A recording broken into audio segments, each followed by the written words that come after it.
All right, here we go. Today we have Los Angeles royalty in the building. NBA Hall of Famer, 5-time NBA champion with the Showtime Lakers, former Coach of the Year with the LA Sparks, former NBA Defensive Player of the Year, 8-time selection to NBA's All-Defensive Team, and master of the Coop-a-Loop, Michael Cooper. Welcome to Vlad TV. Thank you, Vlad, for having me. Appreciate it. Absolutely, man. Huge fan. It's an honor to have you here, especially in LA. Thank you. You know what? That was an interesting intro for me. I didn't, yeah. So you're knowledgeable about what I've been doing, okay? But thank you. Absolutely. Yeah. Well, I want to start in the very beginning. So born and raised in Los Angeles. Pasadena. Okay. Just kind of Los Angeles as a whole. So what was LA like in the 60s and 70s? Growing up in Pasadena, and again, really, there's two distinctions there. You know, LA is like more city-ish. Pasadena is like a suburb, but it was like we raised up in Altadena, like in the country. So it was very calm. Meek went to Pasadena High School. Grew up with my grandmother. She had 10 kids, and they had kids. So I grew up in a big family. There was like always 15, 16 of us. And then some things happened where my mom had to relocate. And she left me with my grandmother at around the age of 8, 9, somewhere in there, 10. And she went to San Francisco, we later found out. And she was working up there. But I've always enjoyed living with my grandmother, our Jessie Butler. She passed away now, but life was good. It was very, very simple back then. Well, didn't your dad abandon you when you were a baby? Yeah, my dad was a woman beater. And see, my mom had 4 brothers, and they wasn't allowing that. So when he started hitting on her, putting his hands on her, they told him, yeah, that ain't happening. My mom wasn't taking it either. So he ended up leaving when I was like 5. That was the last time I saw him. I was Christmas. It was 2 days before Christmas, and he told me he was going to get me these cowboy guns and a hat and a little sheriff vest. And I sat by this big picture window, man, waited for him. And he never came. And that was the last time I saw him in 2 days until I actually got drafted in the NBA. Well, you mentioned that your dad was abusive to your mom. Didn't he later kill someone that was like your mom's friend? Well, that was my stepfather. Oh, that was your stepfather. My mom remarried. She divorced him. Oh. And then she married a guy named Phil, full-blooded Cherokee Indian. And he was the son of a chief. And he used to drink alcohol. And he'd walk around the house dressed up like an Indian. I mean, Phil was about 6'4", very attractive guy. And he'd walk around getting drunk, and he'd, woo, woo, woo, woo, and all of that. And then when he and my mom broke up, then he was trying to get her back. He was so upset and so in love that he tried to kill her. And my mom was dating. She was, you know how they say Papa was a Rolling Stone?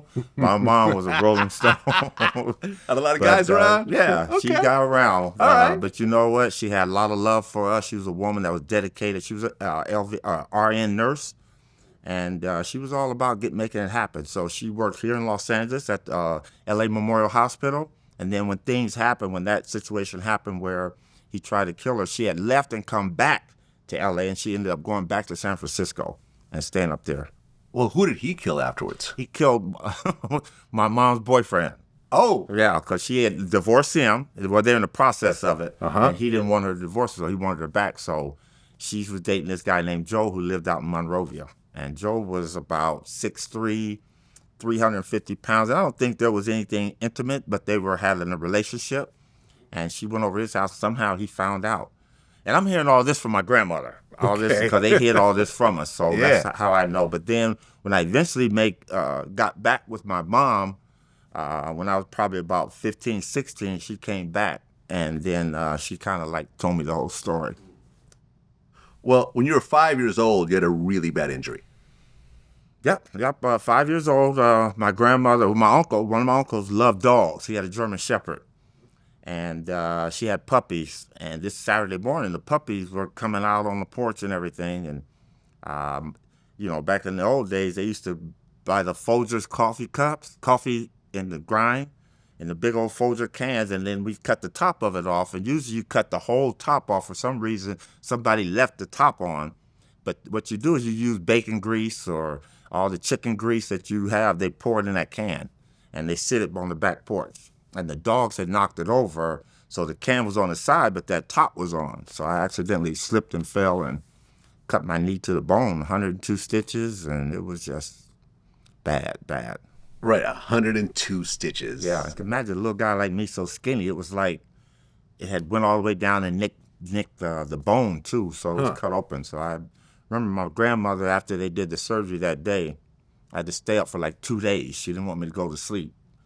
And I remember her I'd sleep for 15 minutes. She'd wake me up. Michael, you all right? Get up. So then as we went on, the doctor said I would never walk again. So yeah, that was, but she was a very religious woman, my grandmother. She prayed for me, and I believe, that God works in mysterious ways. And not only was I able to walk, this is my best jumping leg. Wow. It's the other way around. Yeah. Okay. So right around the age of 10, that's when you started to play basketball? We dibble-dabble with it. My oldest uncle, Tom, we weren't allowed to call him Uncle Tom.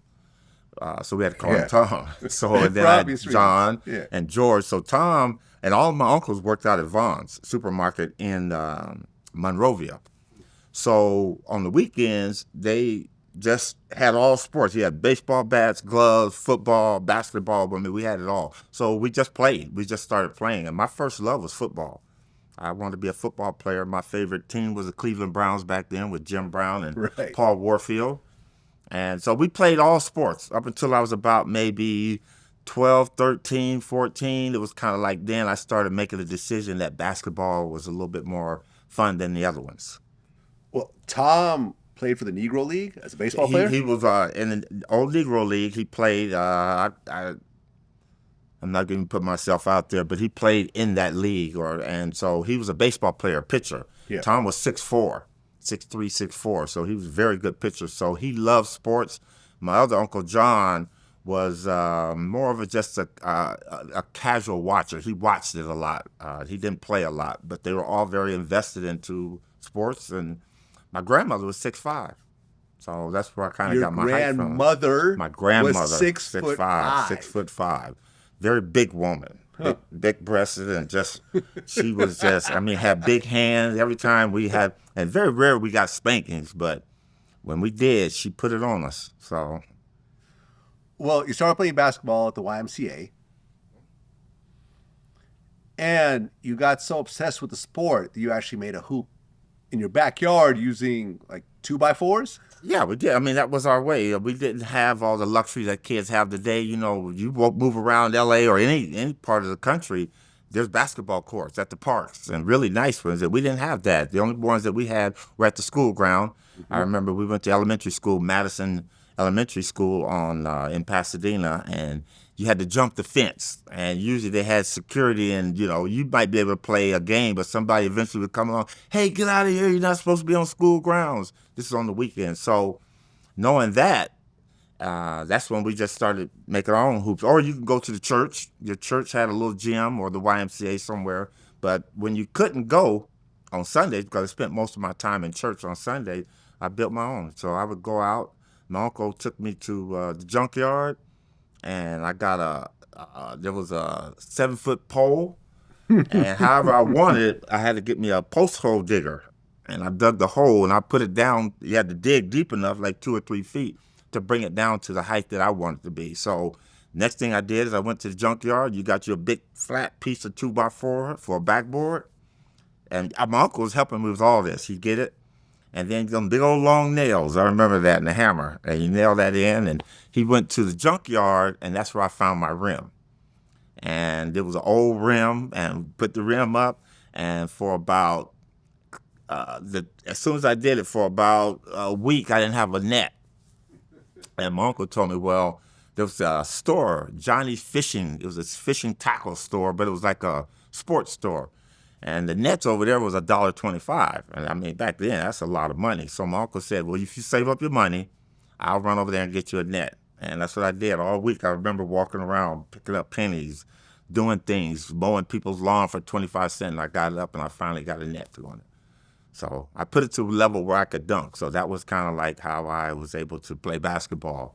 Huh. And all my time just shot there. And then as I got older, then you're able to go to the gym, and then you can play. Because the bigger guys was there. They weren't going to let anybody, at that time, 12 and 13. So I was playing with all my cousins. So this is just the most hood basketball setup that I've ever heard of. Between a junkyard and fishing net and a pole and long nails and so forth. You were just determined to play basketball. Well, I wanted to play, I wanted to play like. And back then, my uncle was a Boston Celtics fan, so he would always sit us down on our little black and white TVs that we had, and he said, "Hey, Michael, you got to watch these guys. These guys." So I'm watching Bob Cousy, John Havlicek, Sat Sanders, Casey Jones. I'm watching all these guys play. Bill Russell, and they're winning championships. And back then, only teams that were on were like the teams that was good. So usually it was like the Lakers and the New York Knicks and the Washington Bullets. So that's all we got to see.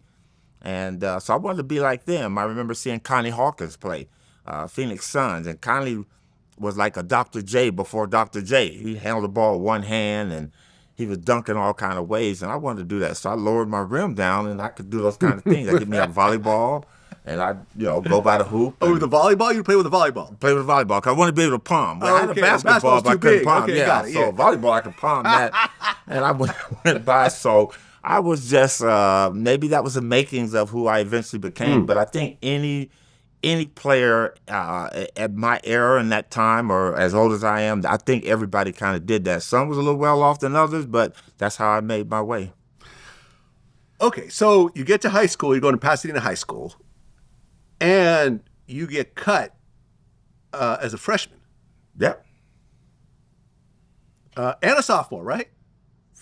Freshman, sophomore, yeah, and got cut as a junior, but they had a junior varsity team, so it wasn't being cut, it was just being demoted. So I went down and played for the JV team, but we had this guy on our team named Michael Gray.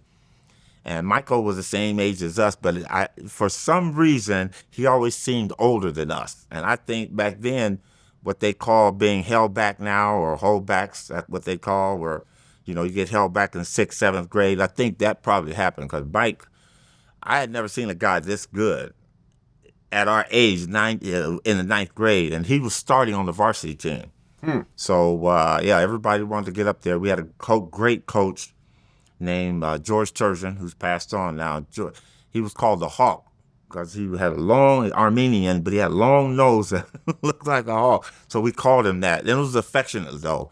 And Coach Turgeon was one of the best coaches I've ever had. He set the foundation for me being a good basketball player and a good defensive player. He was really about defense and the fundamentals of it. And it wasn't about like you have kids now. It's all about individuality and being the best on the team. He wanted everybody to be the team. And team to him meant together, everyone achieves more. And that's how I was brought up. And I just kept following those stages. Okay, so by the time you graduated high school, were you like a great player or just an okay player? I was an okay player. And I wasn't growing a lot. I didn't grow a lot till after high school. So I was probably about 6'3", but I always could jump, thanks to that knee my grandmother prayed on. So I was able to jump. I was real skinny. And I had a couple of nicknames on the team. I was called Rope. I was called Twig. I was called any name you could say for a Slim Jim. I was called that. So and what, the names didn't affect me, and nobody had really realized that Coop, being my last name, was going to be the things that people would identify me with a little bit more. But and so as a senior, not really doing well in school, a lot of the guys on my team were getting scholarships, and I remember going to my coach, Turgeon. I'm asking, Coach, how come I'm not getting any scholarships?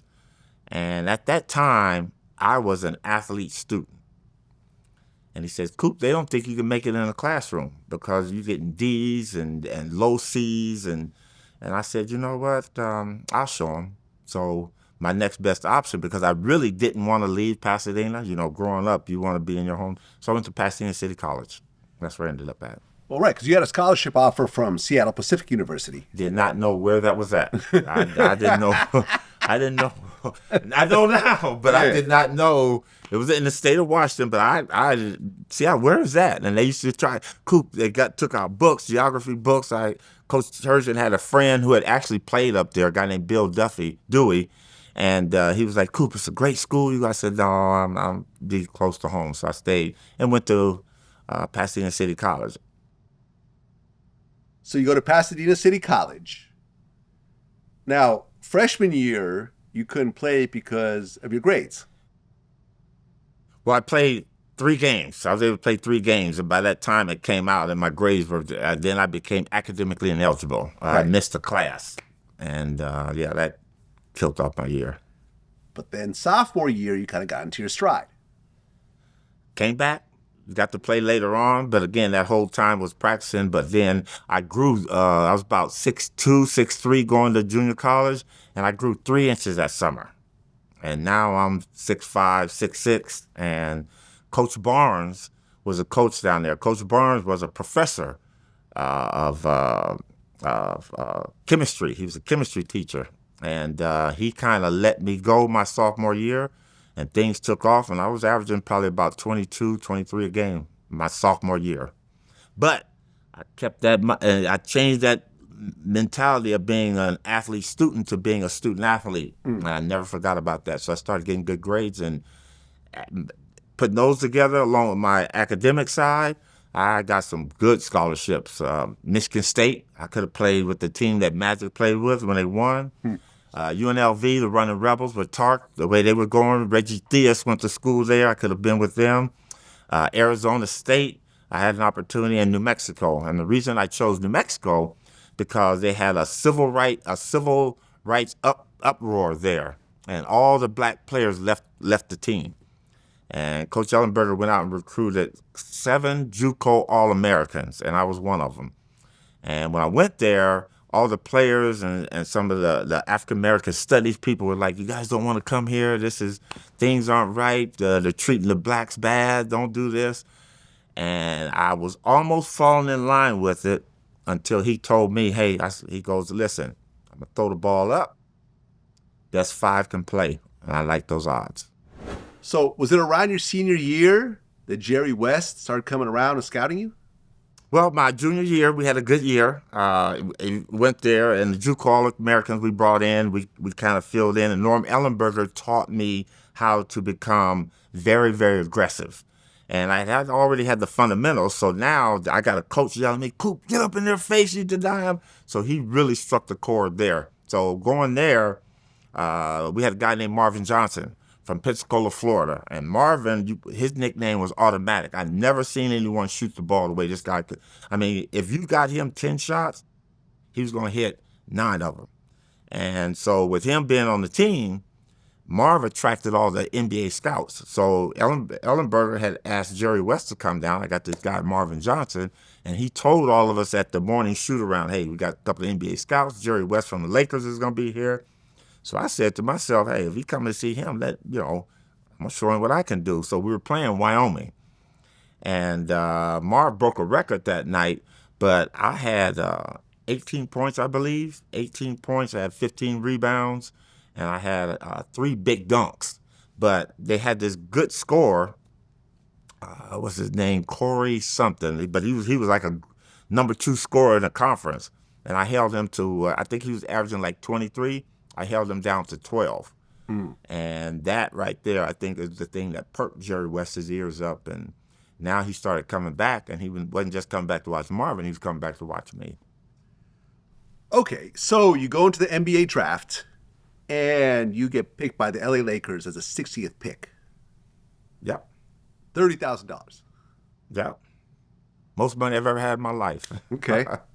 And it was just an opportunity. But no, I didn't go to the draft. I was at the park playing, and the draft was going on. And how I found out was my cousin came down, ran to the park. I'm at the park at this place called Villa Park. And he ran down there and told me, hey, Mike, the Lakers drafted you. I said, man, stop playing with me, man. No. Jerry West is going to call you. You got to get home. So I reluctantly left because we had won 4 games in a row, and I was on a hot streak down there. And I left and went home, and yep, that was it. And it was true. And I was like, no kidding. He said, yep. So I talked to Jerry. Training camp is coming. Congratulations, son. We'll see you then. And I got that time came around. And we used to have training camp at Loyola Marymount. And I remember going in and walking in the gym. If you look at Loyola now, it is so beautiful because they've redone that. But back then, it just used to be just a gym. And you walk in from the field, and I walked in, and I saw Kareem Abdul-Jabbar shooting skyhooks. I saw Jamal Wilkes over on the side practice free throw, and Norm Nixon was shooting. And I walked in, and I was just staring at Kareem. And I'm standing there, and Kareem goes, "Hey, rookie, what you looking at?" And I couldn't even answer. He said, "Stop looking at me. Get your ass in there and get your gear on. We getting ready to practice." And so that was the beginning of my introduction to Kareem. And, I had a wonderful career with him. Kareem and I are best friends. His birthday's April 15th. My birthday's April 15th. His birthday's April 16th. So we are Aryans in love. And we got a great bond together. I mean, how did it feel to be a Laker at that moment? You know what? The Lakers weren't looked up on as like the Lakers. I mean, they were a good organization. Jerry West, Elgin Baylor, Wilt Chamberlain, just to name a few. Bill Sharman, one of the greatest coaches that ever coached the game, were all there and had left that legacy. So going in, it was just about, for me, making the team. Just opportunity that I could play basketball with some of the best and then make a financial gain so I can help my family out, and all that. So I was able to hang in there that year. But my first summer league game I played out of Cal State, L.A., and we were playing the Phoenix Sun, and a guy named Andre Wakefield was dribbling the ball full court, and somebody tripped him, and he fell sideways at me. And I went to block him. I blocked him, but his knee hit my knee. So I'm standing there, and the referee goes, "Okay, line up, you guys." And I turned to go line up, and it felt like my whole knee was coming outside of my leg. So I go, "Oh." And I take another step and felt the same. So I stopped and I called the trainer that came out. And I tore my medial collateral ligament. So I was out for that whole year. But how God works, and I don't say mysterious ways, God works in the way that he wants it to happen for him. The Lakers were full of veterans.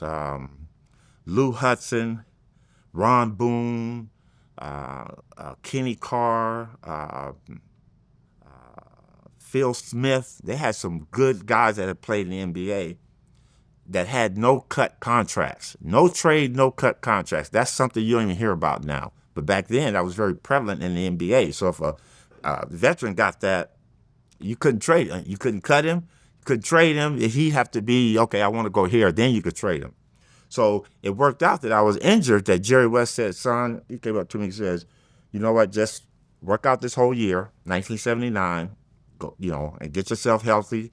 Lakers took care of me, paid my contract, and Jerry has always told me, "Coop, that was a blessing in disguise for you, because we would have had to either cut you or trade you to somebody else." So that year I was hurt, spent all my time.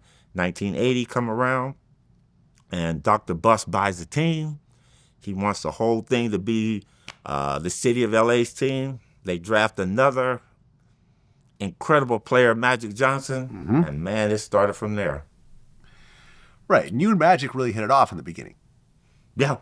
You know what? He was a rookie. I was a rookie. Again, that team was loaded with those same players going into 1980, but then they were looking to bring more energy and more youth to the team. So those guys, they started letting them go, and then Magic came in, and Magic, I remember him knocking on my door the first day of training camp we had down in Palm Springs. And Magic knocked on my door at 5 in the morning. "Hey, Coop, wake up." I'm like, "E, what's going on?" He goes, let's go to breakfast." Every day for the next 12 years, wherever we had training camp at, Magic would do that. And he and I had this bond where we go eat breakfast. And at that time, it was at Denny's. And we'd get up, we'd go eat breakfast. He would grab USA Sports. I would grab something, and we would just eat and talk and read the paper. And he used to talk about, "Man, I'm going to be famous here someday. We got to get the Lakers to another level. And I'm all about winning championships." And that's who Magic was, man. And all of that came true. 1980 come around. We got a new team, and we bring in a new coach. Jerry West was my coach in 79. Jerry says, "I don't want to do this." He moves up to general manager in the front office, and they bring in a gentleman named Jack McKinney, who was a disciple of Jack Ramsey of the Portland Trailblazers team with Bill Walton and all those. So he came down and he wanted to put this team together like up there. And then he really kind of honed in on our defense. Coop, you got to play defense like this. This is how we wanted to do. Everybody has a niche to play, and that's why it became Showtime. Well, yeah, Coach McKinney got into a really bad bike accident. Yeah, blew us away. He was that was his form of exercising. I forget what area he lived in, but it was hilly area, and he was riding with no helmet on, and he hit a little pebble, and he flipped over the top. And one of his assistants was Paul Westhead. So when McKinney went down, a very bad injury, and we're so glad that he was able to overcome that, but never get back to the full person that he was supposed to be. But again, he's doing extremely well today. But Coach Paul Westhead took over. Right. And Pat Riley was his assistant. He brought Pat Riley from up in the booth with Chick Hearn. Coach Riley was coming in to pick up his mail from being out on the beach all day, and Keith Erickson had left, so that Chick Hearn happened to see him and said, "Hey, Pat, you want to come join?" So Pat went up with Chick Hearn, and they were calling the games, and it was probably, 3 exhibition games he called. And next thing you know, that happens. So Westhead needs another assistant, and that's how Coach Riley became a coach. Okay, so the second season, you played all 82 regular season games. So now you're back. You're fully on the team. You and Magic developed the whole Coop-a-Loop thing. Was that pretty much in the beginning? That came about because at Michigan State, Magic had a guy named Greg Kelser. And when they beat Indiana State, Larry Bird's team, that's what he was throwing to Greg Kelser. He'd drive and throw it, and Kelser was a better jumper off 2 feet, could jump up and dunk it. I had to jump off one, so Magic, as we played, I wasn't thought of as a scorer, and I really didn't think of myself. So anytime I got the ball, if I wasn't wide open, I wasn't thinking about shooting, I would pass it. So after a while, when I started receiving the ball and I put it up, people would just back off of me because I'm trying to throw the ball in the Magic and the low post and the Kareem. And they were like, "Man, Coop, you got to shoot the ball." So I started working on that. But in the meantime, we were called the Showtime Lakers, getting up and down. Magic said, "Coop, we got to find a way for you to score." So he said, "Listen, when I go this way, I see you, just go to the hoop."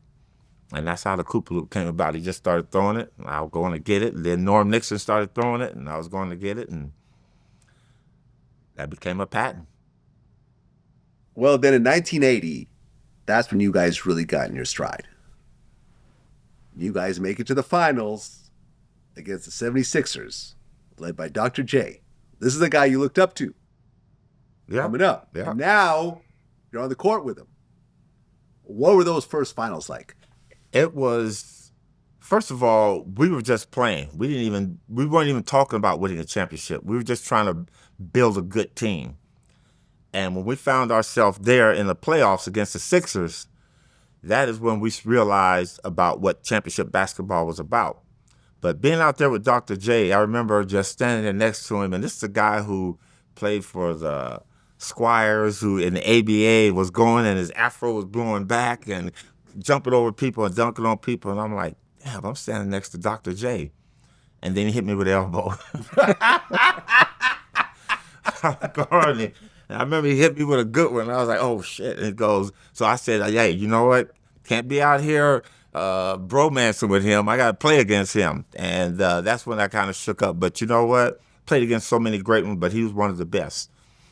Going into that series, Magic Johnson made a statement that just rings in my ears to this day. And it's something that we just kind of carry with us all through our whole career. Kareem had twisted his ankle the game before. Well, game 5, right? Yeah. So going into game 6, you had no Kareem. And we are like this is when we fly domestic. The NBA would buy up all the first class. If you one of the guys wouldn't get it, you had to fly and coach, but they reimbursed you. So we're all on the plane in first class. Everybody's quiet. Our captain's down, and all of a sudden we hear somebody coming down the thing, and it's with Frankie Beverly, the golden time of day. I'll never forget that. And Magic gets on the bus, and he has this big old boom box on him. Gets on the plane, and he's looking at all of us, and he goes, "What's wrong with y'all?" Everybody's kind of like that. And he goes, "Have no fear, Magic Johnson is here." And when he said that, that lightened the mood. Wow. We go to Philly. We just having a good time. We don't care. All we know is that if we lose this game, that the seventh game is going to be in LA. So we get in the locker room. We go out to the game, getting ready to throw the ball up. Jim Jones is our center. Daryl Dawkins is standing there, and Magic steps in and goes, "No, I got it." And you should have saw the look on their face. They started looking around each other, threw the ball up, and it was game on from there. And we won our championship. And from that game on, all we talked about was winning championships. Well, yeah, I mean, Magic scored 42 points in Game 6, won the game, became the first and only rookie to win a Finals MVP. Magic had 42 points, 15 rebounds, 15 assists. Damn. He set it up on a whole nother level. And that is when people recognized how great this young man was going to be. And from that point on, it was all about winning championships from day one. He did some things that nobody thought he could do. Yeah, he was a sensation in college, and he beat Larry Bird, and now he jumped into this arena, 19 years old, and people are like looking at him like he's just a young kid, but that was a man stepping into a man's game, and he took over it and ran with it. Like, how did it feel to win your first NBA championship? You know what? It's like when you're a young kid and, you know, your parents are feeding you, okay, and they're feeding you all the right foods, everything they're giving you, and all of a sudden your uncle comes home and he gives you a piece of candy and you've never had it. And that sugar, you taste it and you're like, "Oh my God, where has this been in my life?" Because all I've been eating is peas and carrots and the basic things that keep you healthy. And now somebody introduced you to sugar, and you get that sugar high and it go up. That's what it was like. Winning a championship, I had never won one up until that point, so I didn't know that feeling. Right, because in college you weren't winning championship. Yeah, I wasn't a winner in college either, and stuff, you know. Right. I was just playing. But Magic understood what it was like, and winning it, he said, "Coop, you know, I remember telling him after the game, this is what it feels like." He says, "Doesn't it feel good, man? This is great." And you get that taste in your mouth, and you never want to lose that taste. If you got an opportunity to do that, that's what you do. You try to do everything you can to achieve that same high, that same taste, that same exhilaration of winning a championship. And you want to be called champions. Pat Riley made a great statement as we won in 1988. He was going, "You know what, guys? You got to stop and smell the roses because this is going to go by so quick." And you know what, Vlad? It's been 40 years this day here. And if I had not adhered to his words, because I did, every day I loved practice. Every day I took advantage of the site that we were in. And when we won, I enjoyed them. So when you get that feeling, you don't ever want it to go. And Pat Riley said, "Understand this because this is going to be gone in a minute." But as we were going through it, the best feeling in the world. And the other thing he said is people don't forget champions. And I'm glad that I was able to be one of 3 people to win 5 championships with the Lakers, myself, Magic, and Kareem. And he was so right. It's been so long ago, but people still see us, Magic, Coop, Showtime, Lakers, and they remember what it was like. Well, that next season, the 81 season, a little bit challenging. Magic Johnson had a knee injury. He got taken out for 45 games. And you guys get to the playoffs, and the Houston Rockets, led by Moses Malone, ended up beating you guys out. So no finals that year. No, but you know what? It was a great learning lesson. And every year you want to win a championship. But I think the value in playing with great teams is the development of how to win a championship and the consistency of doing it, winning championships. And having that flub on us right there, because Houston, you know, when you win a championship, something that OKC is going to experience now. Last year, they were just playing. Nobody expected anything from them. So when they played Boston, when they played the Lakers maybe, when they played certain teams, those are championship games. But all them other teams, the Memphis Grizzlies, the Orlando Magic, those other teams are just playing, and they're able to beat them. Well, when you win a championship, every game you play is a championship game. And that's what they're seeing now. So for us back then, that was the first realization of what winning a championship was about. we were going to have to play 82 championship games before we even got to the playoffs. So Houston was that one team that always was geared up for us, always a very challenging team, had the same kind of talent, but we had Kareem Abdul-Jabbar, man. Kareem puts everybody in the right place because he had a shot that was unstoppable, a shot that was unblockable, and he was who he was. He was a great team player. So when they went out and got Moses Malone and they did that, they let Moses headbutt Kareem and all of that, man, and just, yeah, it was an interesting year. But you know what? That loss of that year made us better for the other years. Okay, so you get into the next year, the 81-82 season. But then there's a bunch of friction between Magic Johnson and Coach Westhead, where Magic actually said that he wanted to be let go if they kept the coach. Right? You know what? That season started out weird because Coach Westhead actually let us play in 80. He just let us play. Everything was already set in place, so he didn't have to change. So coming back the next year, and he knew he was going to be, the interim tag had been taken off of him, the head coaching tag had been placed on him. Now he's tried to want to do things differently, and that's understandable because being a coach now, I understand now what he was trying to do then. But when you have a player like Magic and the way we had won, all you want to do is make slight adjustments, not major ones, and he did. And you know, Magic is about winning. He was a winner, and Magic didn't have the ability to have any coach fired. I don't believe he went and told Dr. Buss that, no, I want him out or I'm in or stuff like that. No, but Magic wanted to have fun. So if he wasn't going to have fun in L.A., then trade me. Let me go. Send me to where I can have fun. And I think that is what came out of that. He didn't go to Dr. Buss or Jerry West and say, hey, fire him because I'm not having fun. He just made a statement, I'm not having fun here. And basketball has to be fun for Magic. And as the owners, you know, there's a choice they got to make. Star players are rare. Coaches are a dime a dozen. and usually that's what happens. And unfortunately for Coach Westhead, that's what happened.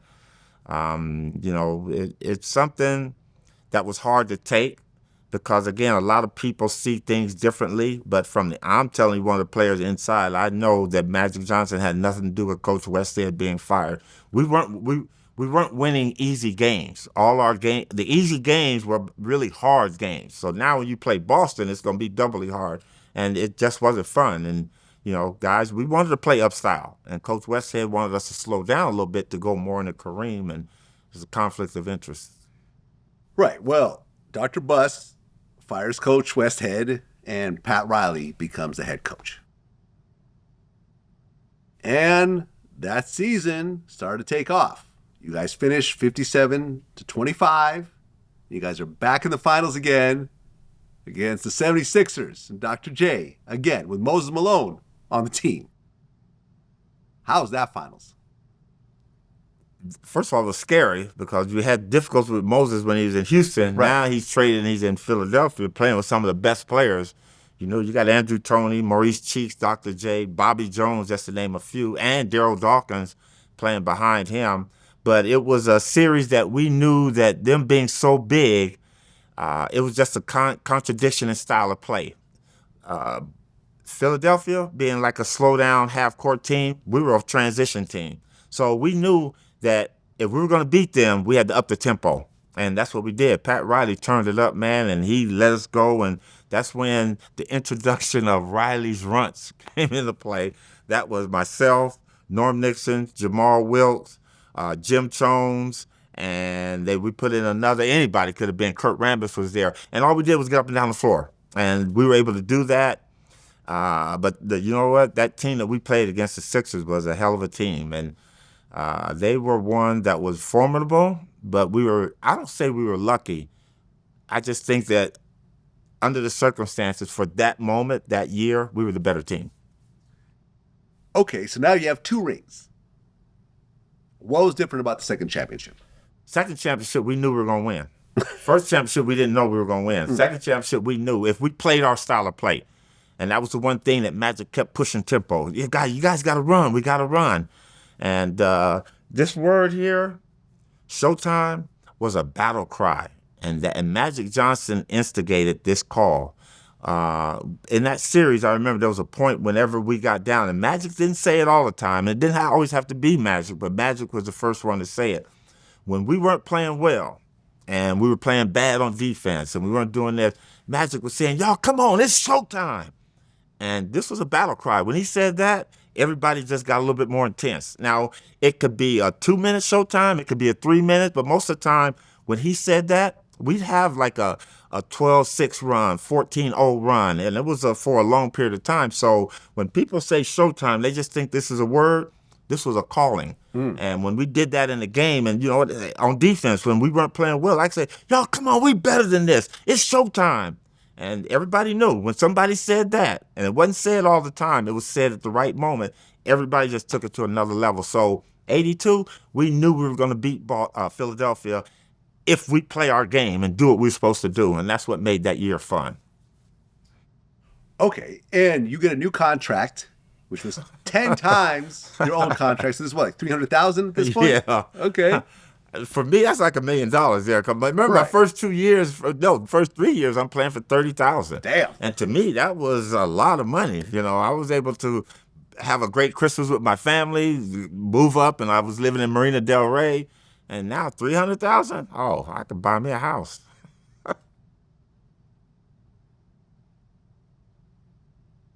Okay.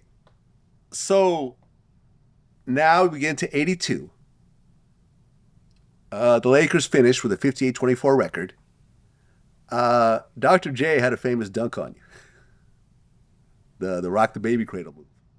But I don't know what's so funny about that to you.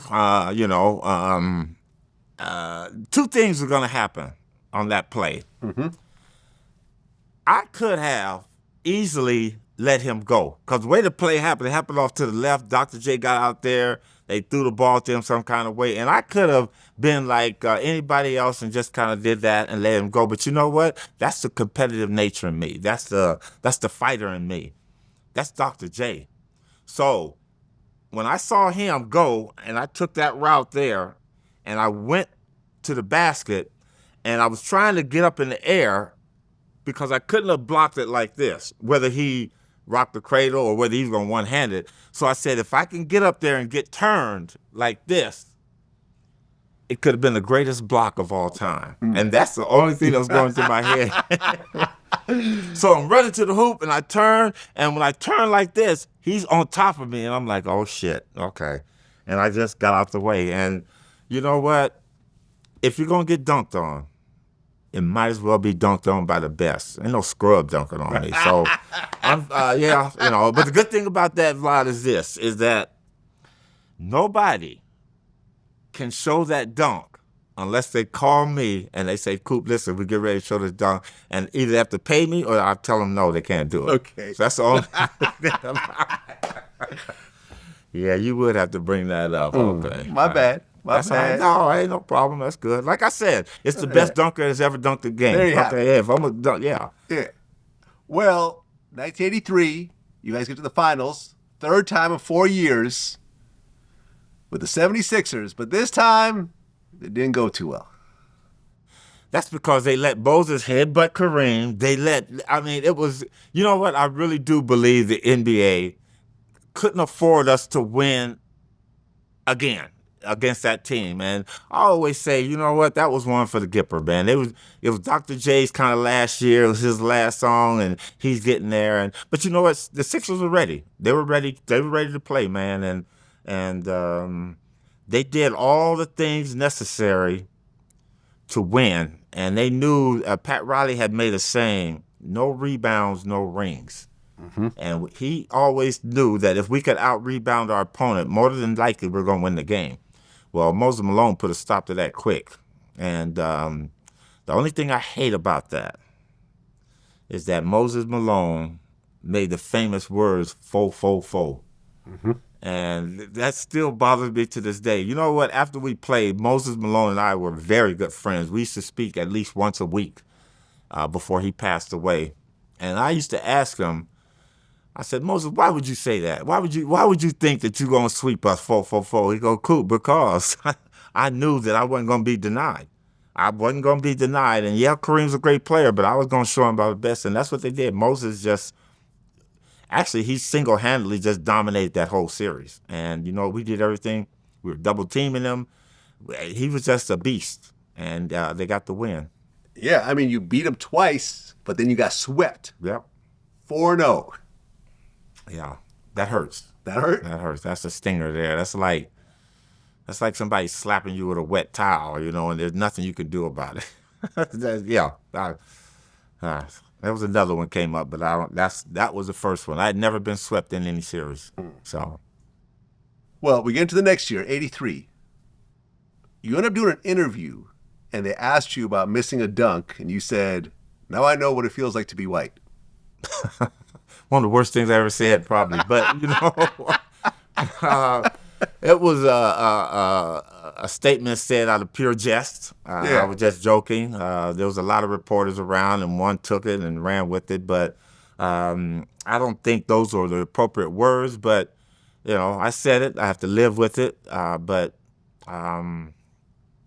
what can you say? I mean, I don't miss dunks, and it goes back to that movie that was out, White Man Can't Jump. And, okay. That was kind of like thinking along those lines. But, it was something that I regret that I even came out of my mouth, and then I had to live with that. But, that is not a true statement because Tom Chambers, Danny Vrains, there's so many talented dunkers in the NBA that are not black. And Tom Chambers was probably one of the best, man. I mean, this guy jumped there. He got an iconic dunk jumping on somebody. So, yeah, that was a statement that shouldn't have been said. And thanks for bringing it up, Vlad. Some bad memories.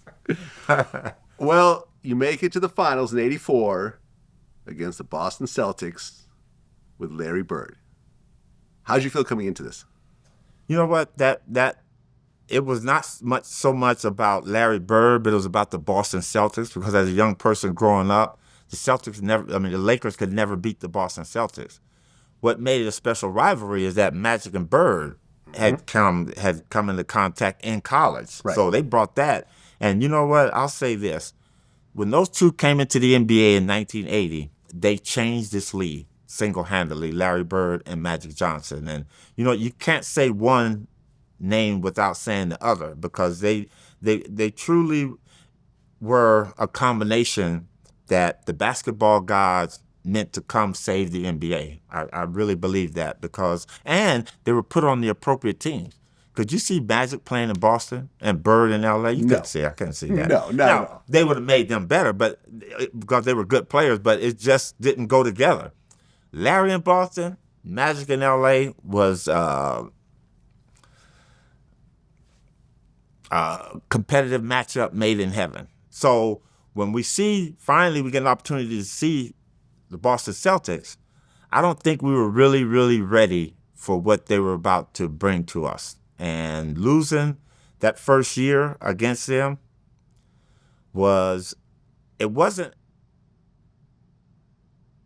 it was hard only because I felt the pain that Magic, his is his rival, and Magic couldn't beat him. He had beat him in college, but now he couldn't beat him. So I felt, this is me, I don't know what the other guys felt, I felt I had let Magic down. And so it was about a vengeance coming back. And that old saying, iron sharpens iron, Boston was the sharpest tool in the box, and in order for us to beat them, we were going to have to become sharper. Well, yeah, I mean, that was a really physical game. Game 4, Kevin McHale, clothesline, Kurt Rambis, big brawl broke out. And in general, and I've interviewed a lot of NBA players, Boston is somewhat of a racist city when it comes to basketball games especially.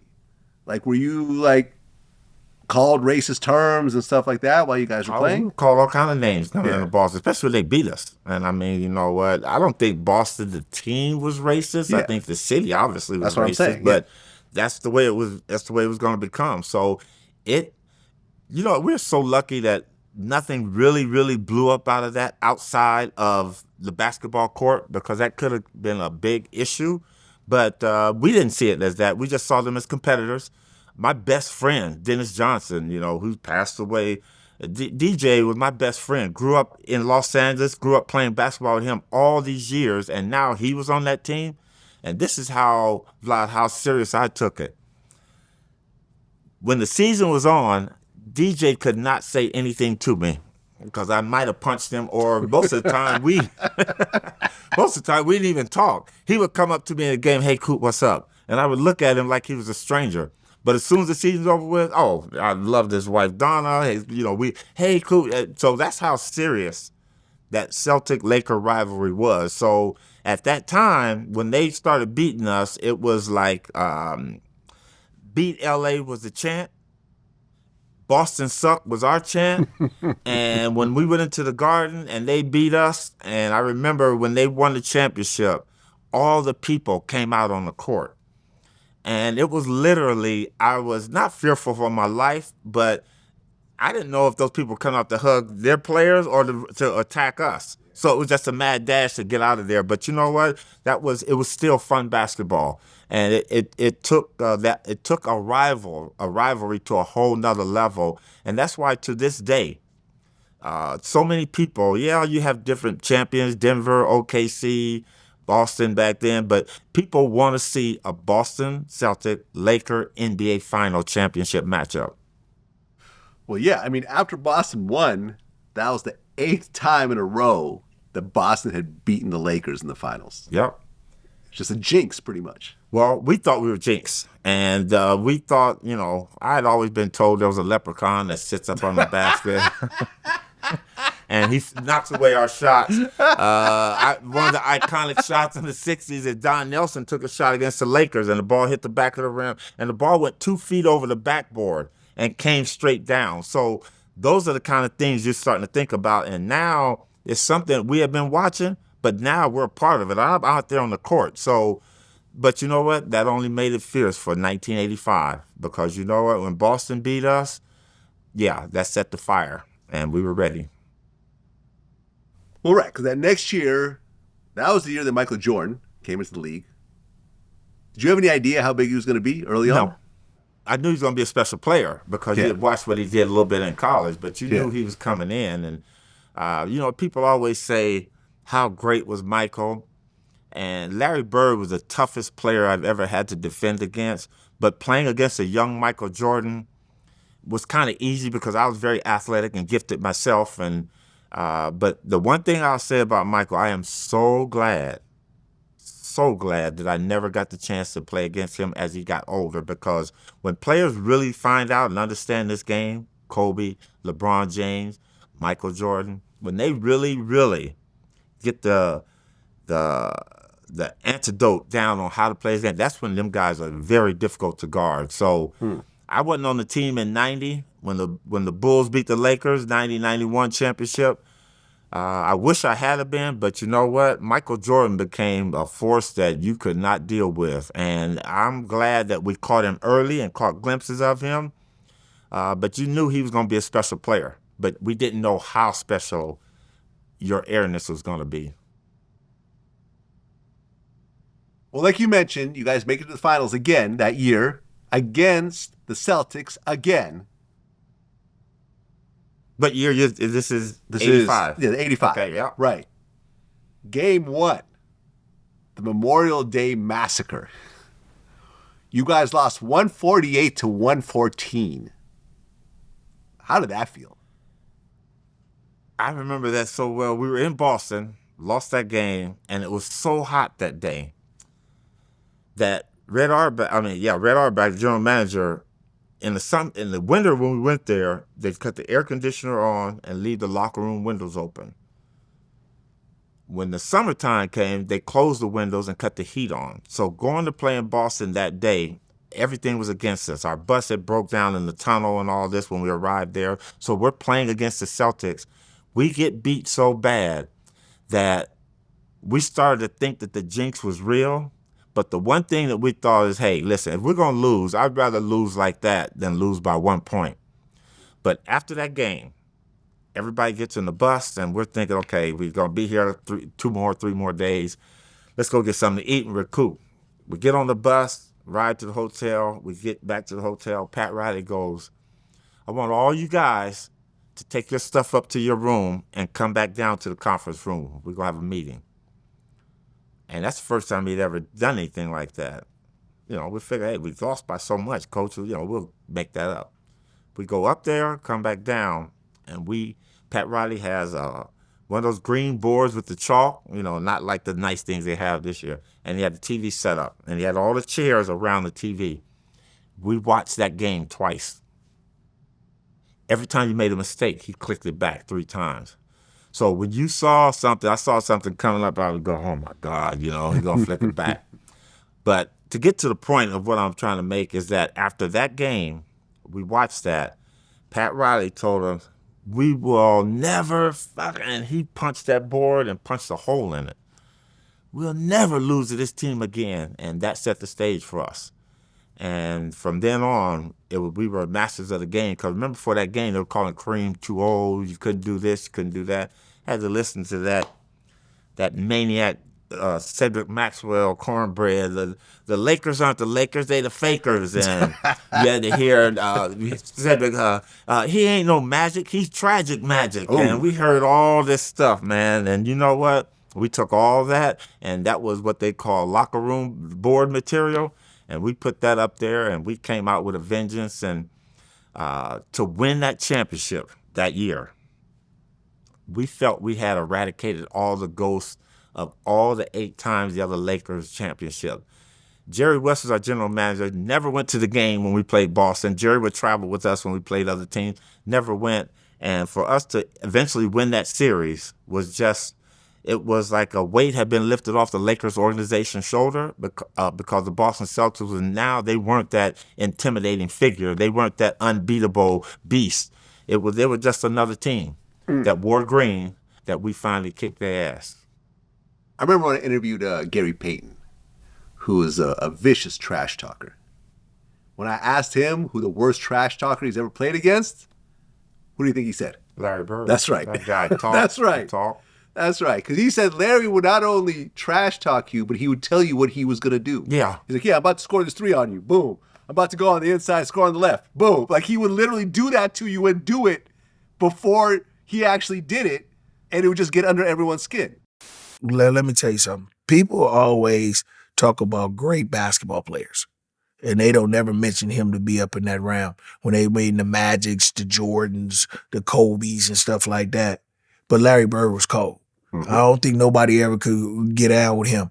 You ask Magic. That's why Magic had a run, and he was mad when he had to retire in '92 because of what he was going to be missing with Larry Bird. Mm-hmm. And then you remember Larry Bird took 2 more years, and then he quit because he said his main guy who he wanted to play against is gone.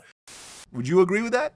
I definitely agree with it. But the one thing about Larry, though, after a while, he stopped trash talking us because it wasn't going to take effect. But there was one point in that championship, in that first game, I'm running down the floor, and he's going, man, I'm getting ready to wear your ass out. So I'm like, what? Okay, I'll get in my best defensive stance. He comes down on this side, and he comes off Robert Parrish. And I'm trailing him. Kareem's ready, and this is a play that we had talked about. He comes up. They throw Larry the ball. He catches it. He goes up in the air, and I'm right there. I'm about to push this right down your throat. Kareem jumps out, and our hands are up. And I don't know how this guy got that ball to Parrish, but he hits Parrish, and Parrish rolls in for a dunk, and he starts laughing. He looks at me. I told you, motherfucker.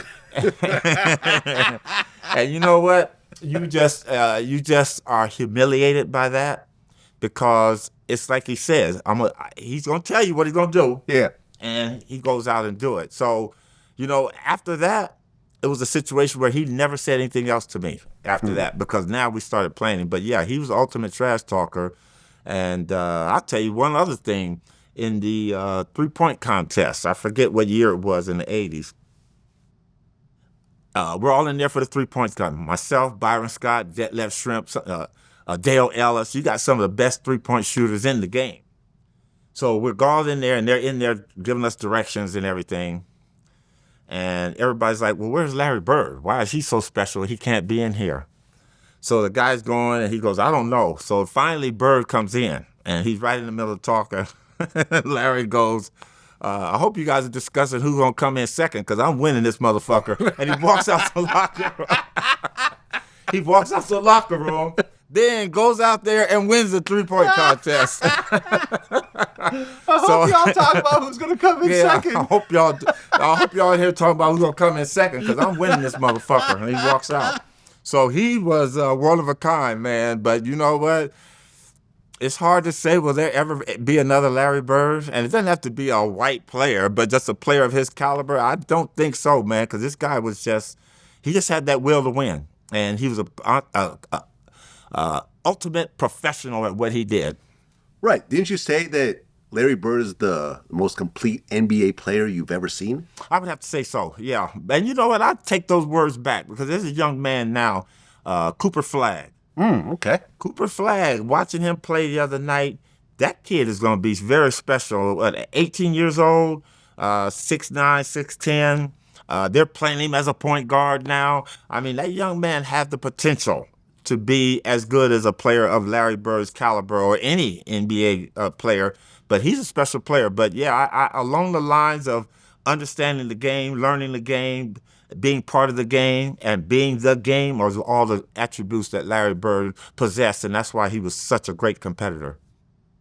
Well, in '87, you guys get back to the finals again with the Celtics again. Now, you actually set an NBA Finals record. You hit 6 3-points off the bench. You hit 6 3-pointers off the bench.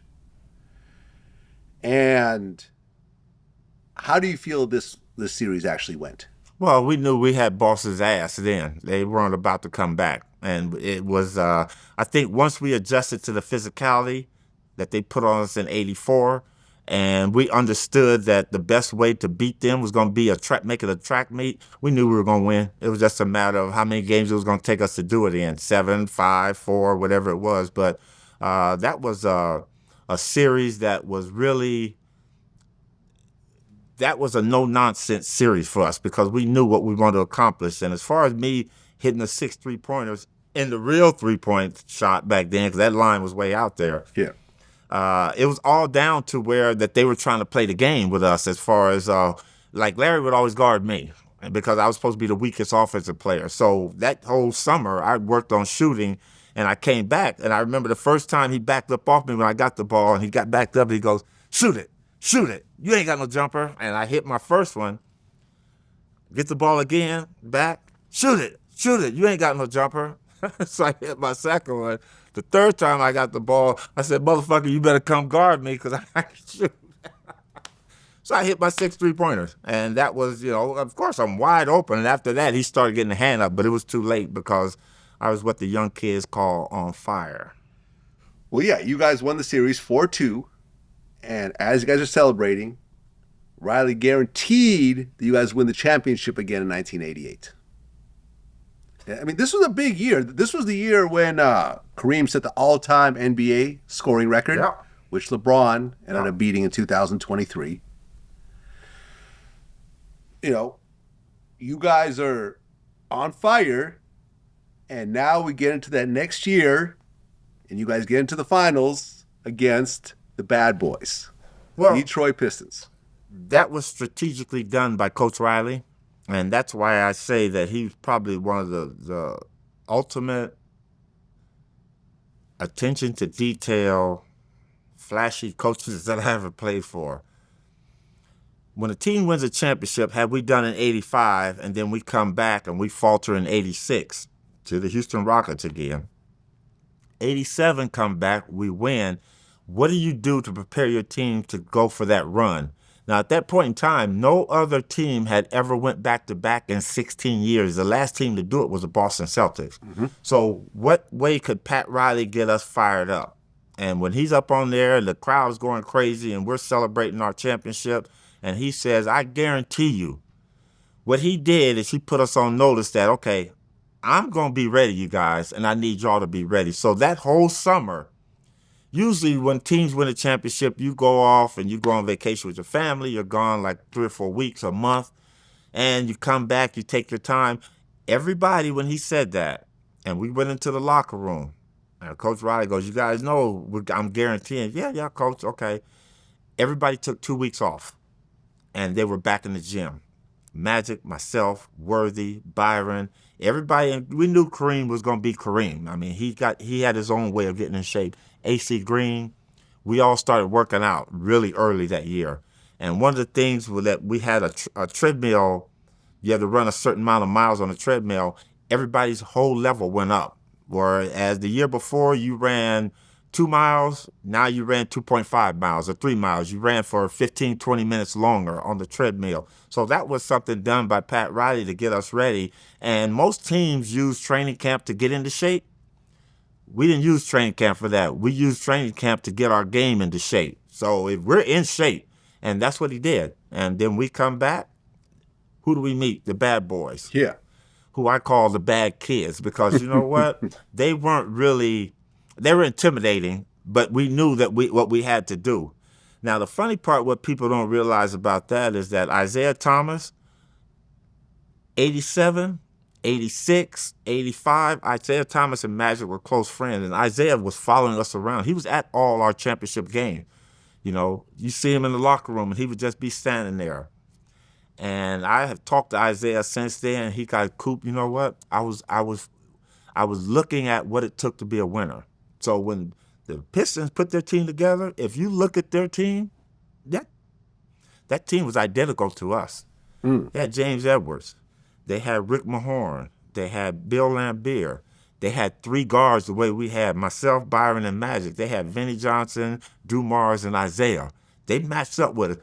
They had a defensive demon, Dennis Rodman, coming into his own. They had John Sally, who could deal with James Worthy. So they were identical to us. But they didn't know what it took to win. So when we beat them in 88, it was like, one, we did something no other team hadn't done in a while, and that's win the first team back-to-back in 16 years. But we were setting the stage up for our collapse, because when we beat them, I guarantee you they did the same thing. So now we see them in 89. We're talking three-peat. They talking about just winning the championship. And that dreaded number comes up again, 444. It comes on with being swept. Magic got hurt. I think Riles really went after us. I don't think he pushed us to the degree where it hurt. I just think things were just set up for Detroit to win their first championship. Yeah, but winning that last one, you became one of only 3 Lakers, with Magic and Kareem being the others, to have 5 rings. Yeah. How do it feel to have 5 rings, a ring on every finger? You know, it felt surreal. And now that I look back on what we were doing,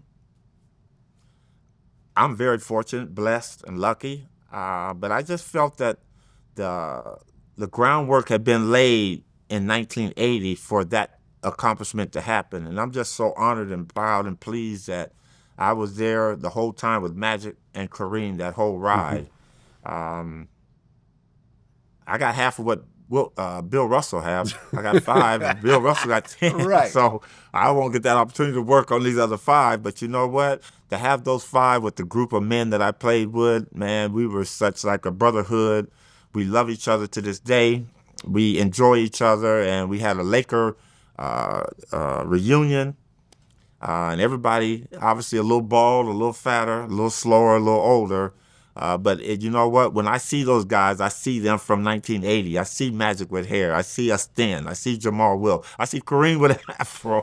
I see Michael Cooper with an afro. So it's so much fun. But I'm very, very blessed to have those 5 championships. Well, yeah, I mean, you touched on this already. That next year, 88, 89, that was pretty much the end of Showtime. Kareem, that was his final season, and you guys end up getting swept by the Pistons 4-0. Well, that was a situation of where you have run your run. You know, you had your run. We had a great decade in those 80s. And obviously everybody's getting a little older. Like you said, Kareem was on his farewell tour. And I think Coach Riley had run his course too. I think so with the change, you know, with that comes, management has to make some decisions. I ended up leaving that year. They brought in new players, and now when you make those kind of adjustments to a championship team, you're going to lag a little bit. And, you know, like I said, I left, went to Italy, and then they ran up against a buzzsaw against Chicago Bulls that next year. But 1989 wasn't so much as a farewell swan song. It was more of we had run our course. The Pistons were ready, man, and those guys were a lot younger than we were. And youth, basketball is a young man's game, and they took it to us, and that one hurts though. I guess what's crazy is that when you look at all the finals in the 1980s, they all involved the Lakers or the Celtics. Every single finals. You guys ran the whole 80s. Isn't it crazy when you say it out loud? That is. That's, but you know what? It goes back to has that ever happened during basketball history? I don't think so. But if you look at it, that's what I'm saying. Iron two teams iron. totally dominated. Yeah. And you had two swords coming into the league, Larry Bird and Magic Johnson. And all they did was get their own respectable teams ready to play against that other team. And that's what it was about. And that's why I say Magic Johnson and Larry Bird changed the NBA. They made it fun to pass the basketball. They brought teamwork back into basketball. They brought the joy of being back in the basketball. And they brought that work ethic a bit back to basketball, the NBA. The NBA at one time was just like, okay, I got there, a bunch of guys making money, the talented players do everything. No, they brought all the aspects of what Dr. Naismith meant this game to be about. Together, everyone achieves more. And without those guys, and I think that is why we had the most finals in a decade run than almost any era in basketball. No, true. Yeah. Well, May 5th, 1990, that was your final NBA game. Now, Dr. Buss gave you choices. He said you could retire, be traded, be cut, or get a 5-year coaching contract with the Lakers, but you decided to leave and go overseas. Dr. Buss and I've only played for him. Jack Kent Cook was the owner of the Lakers when I got there, but I never saw Mr. Cook. Dr. Buss was more visible. He was around us. He was at training camp. He'd come down locker room. He was just always there. One of the greatest owners to ever own a sports franchise, in my eyes. So for him to give me that kind of respect at the end of my career, as opposed to where some people just cut the guy and then you go off into the sunset and never heard of, Dr. Buss made the Laker organization like family. And what do you do with one of your family members when they're at the end and they're trying to decide something? You help them. And I'm at the end of my career, and he gave me those options, Right. But you didn't take them. Well, I did. The only reason I didn't take them because I couldn't see myself going after everything that I have done with the Los Angeles Lakers, being one of 3 Lakers to win 5 championships, helped bring that organization to close to a tie or up to the apex of the Boston Celtics. I couldn't see myself putting on another uniform for another team, coming back to the Forum, that's where we played at, and try to beat them and tear it all down.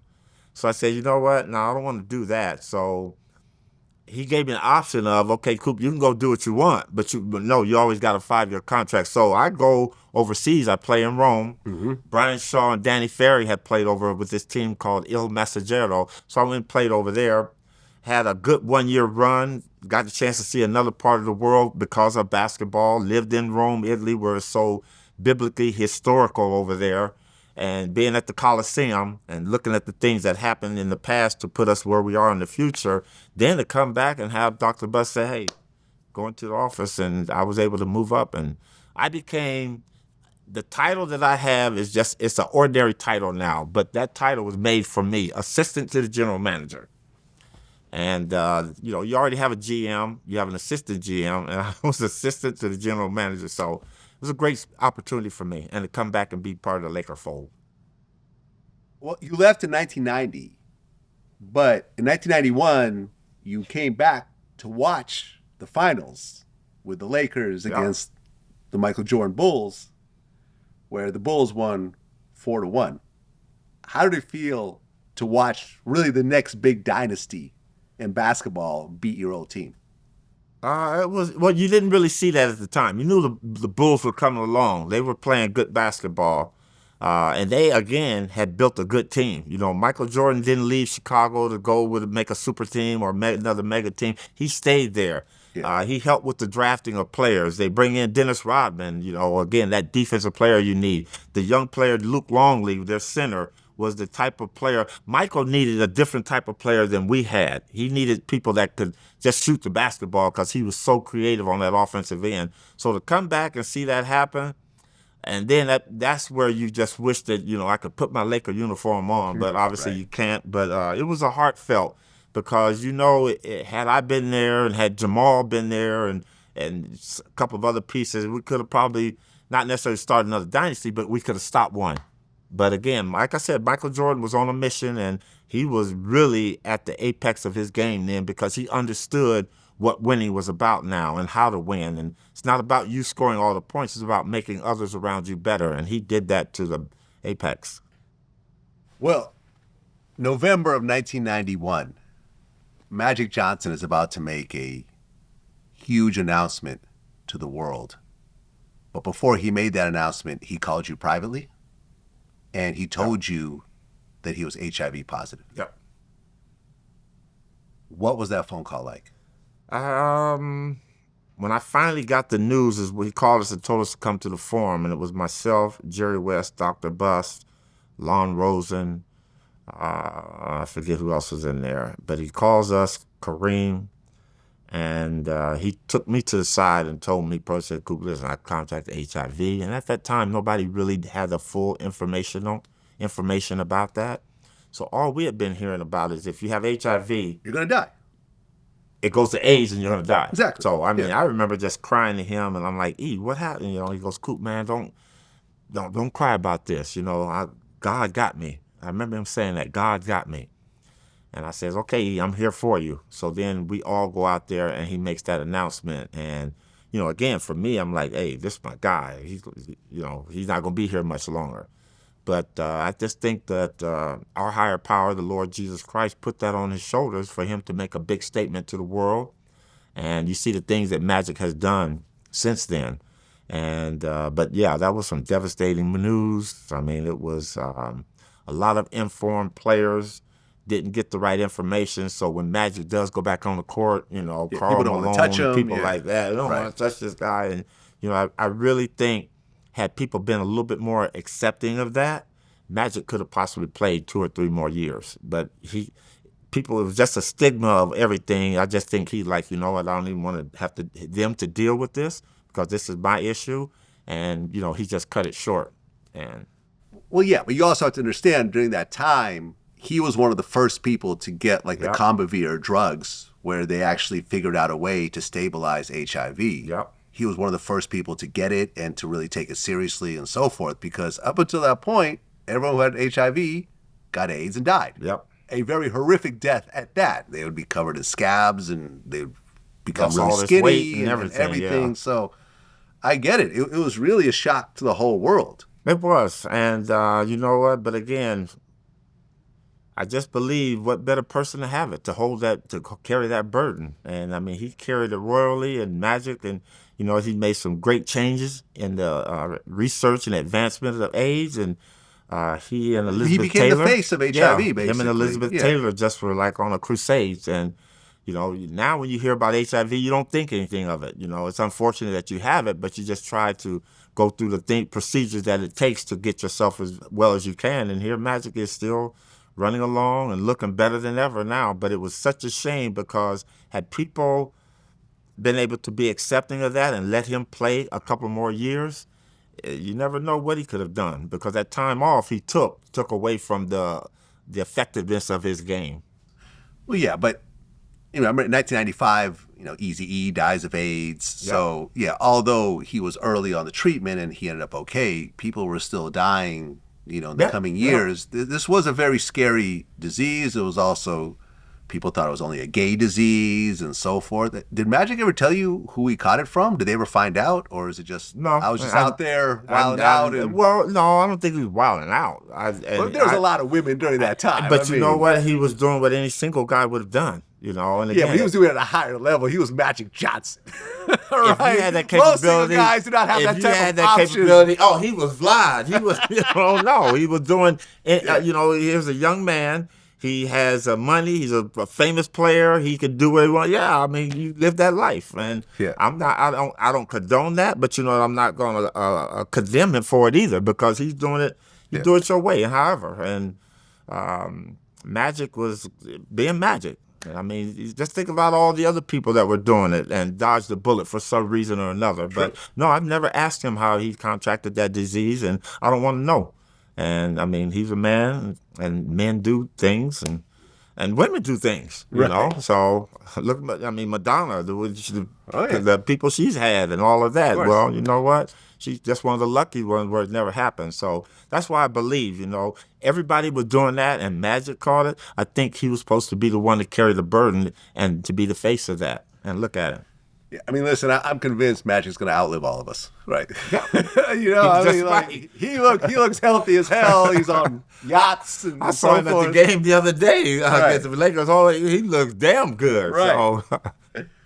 Well, in 1994, you became a special assistant to Jerry West. And by 1996, you helped scout Kobe Bryant. Did you know right away this guy's going to be a superstar? I didn't know anything about Kobe. All I was told was that I've been on the coaching staff is like, Coop, come early. We got some kids. And we had been having players in that whole week. And they was like, come here. We got this kid named Kobe Bryant coming in, and I want you to work him out. Now, I'm 40 years old, not making any excuses, but, you know, and I'm like, I still had a little juice in my tank. So I'm like, so there were some things I had to do with Kobe. The first thing I was impressed with was his height, to be that young. You know, usually you don't see kids that height, and a nice little build on him. So when he came in, I remember I had to defend him in the low post. I had the pick and rolls out on the wing, and then at the elbow or the free throw line, there's an elbow spot that a lot of players like to get to. And my job was to defend him and keep him away from those, bang on him a little bit. I remember after that workout, and it was a workout. I was drenched. And I remember going over to Jerry now, and they go, Coop, what you think? I said, man, he's pretty good. He was stronger than I thought, too. I said, he's pretty good, you know. And so we all look at Jerry, and Jerry goes, he's the one. Just by the way he was moving on the court. And Kobe, being so young, just had a little trickle of sweat down there. I'm full over here, drenched full of sweat. And he was ready to go. And that was probably about the first 45 minutes of his workout. After that, then they had him do some full court stuff, shooting, and they had some people passing the ball, see how many shots in a row he could make. But, you know, once we went through that workout, everybody was pretty much convinced that this was the pick, and we weren't dissatisfied. Oh, yeah. Well, you leave the Lakers coaching staff in 97, and then you check yourself into rehab? Yeah. What were you hooked on? Alcohol. I was out there living a life and doing all that stuff right there, running the streets, and it wasn't to my benefit.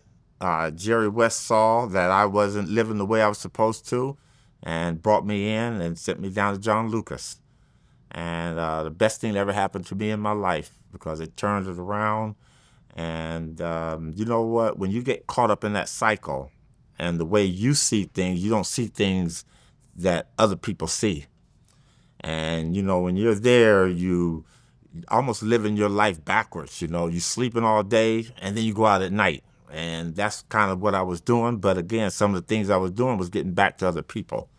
So, yeah, they sent me down there and sent to John Lucas in Houston. And for some reason, and the time that they sent me, they thought Lucas had a house of probably about, it was like 4 floors, and it probably had about maybe 15 bedrooms. And what I was told when I got there, going down there, that it was going to be a lot of people here, and you get to talk and stuff like that. When I got there was only 3 people. And I think, again, that was for my benefit, because I really had an opportunity to talk to some of the therapists there. They teach you how to kind of like live your life over again without using drugs or alcohol. And that was a great chance for me. I got a chance to turn everything around, understand why I was doing some of the things I was doing, the choices I was making.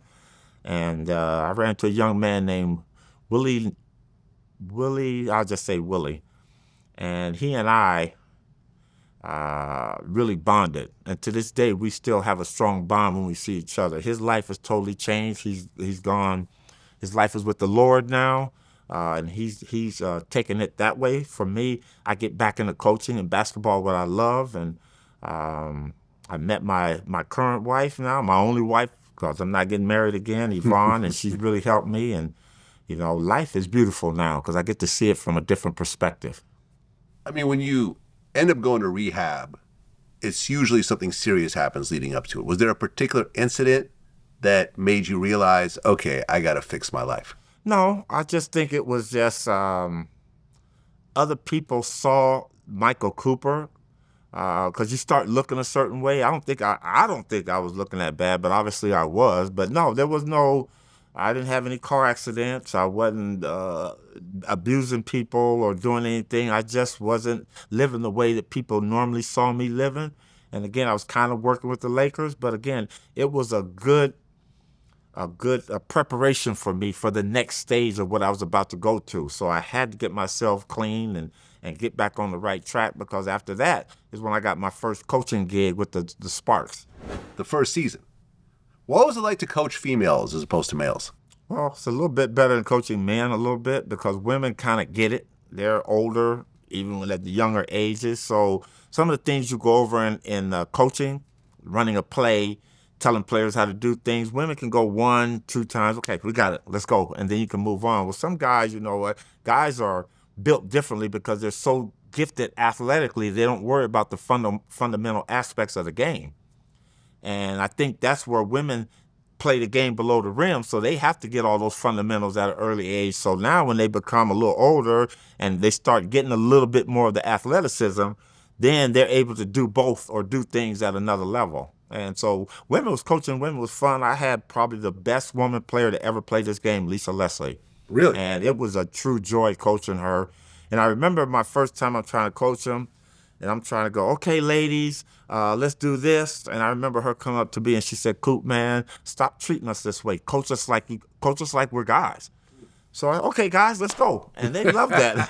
And when I started coaching them like that, I never cursed at them, the MF or anything like that. But you come, damn it, come on, shit, we're better than this, and you say those type of things. But really, you don't have to curse at women. So we got a good understanding for the whole team. And, man, we turned it around.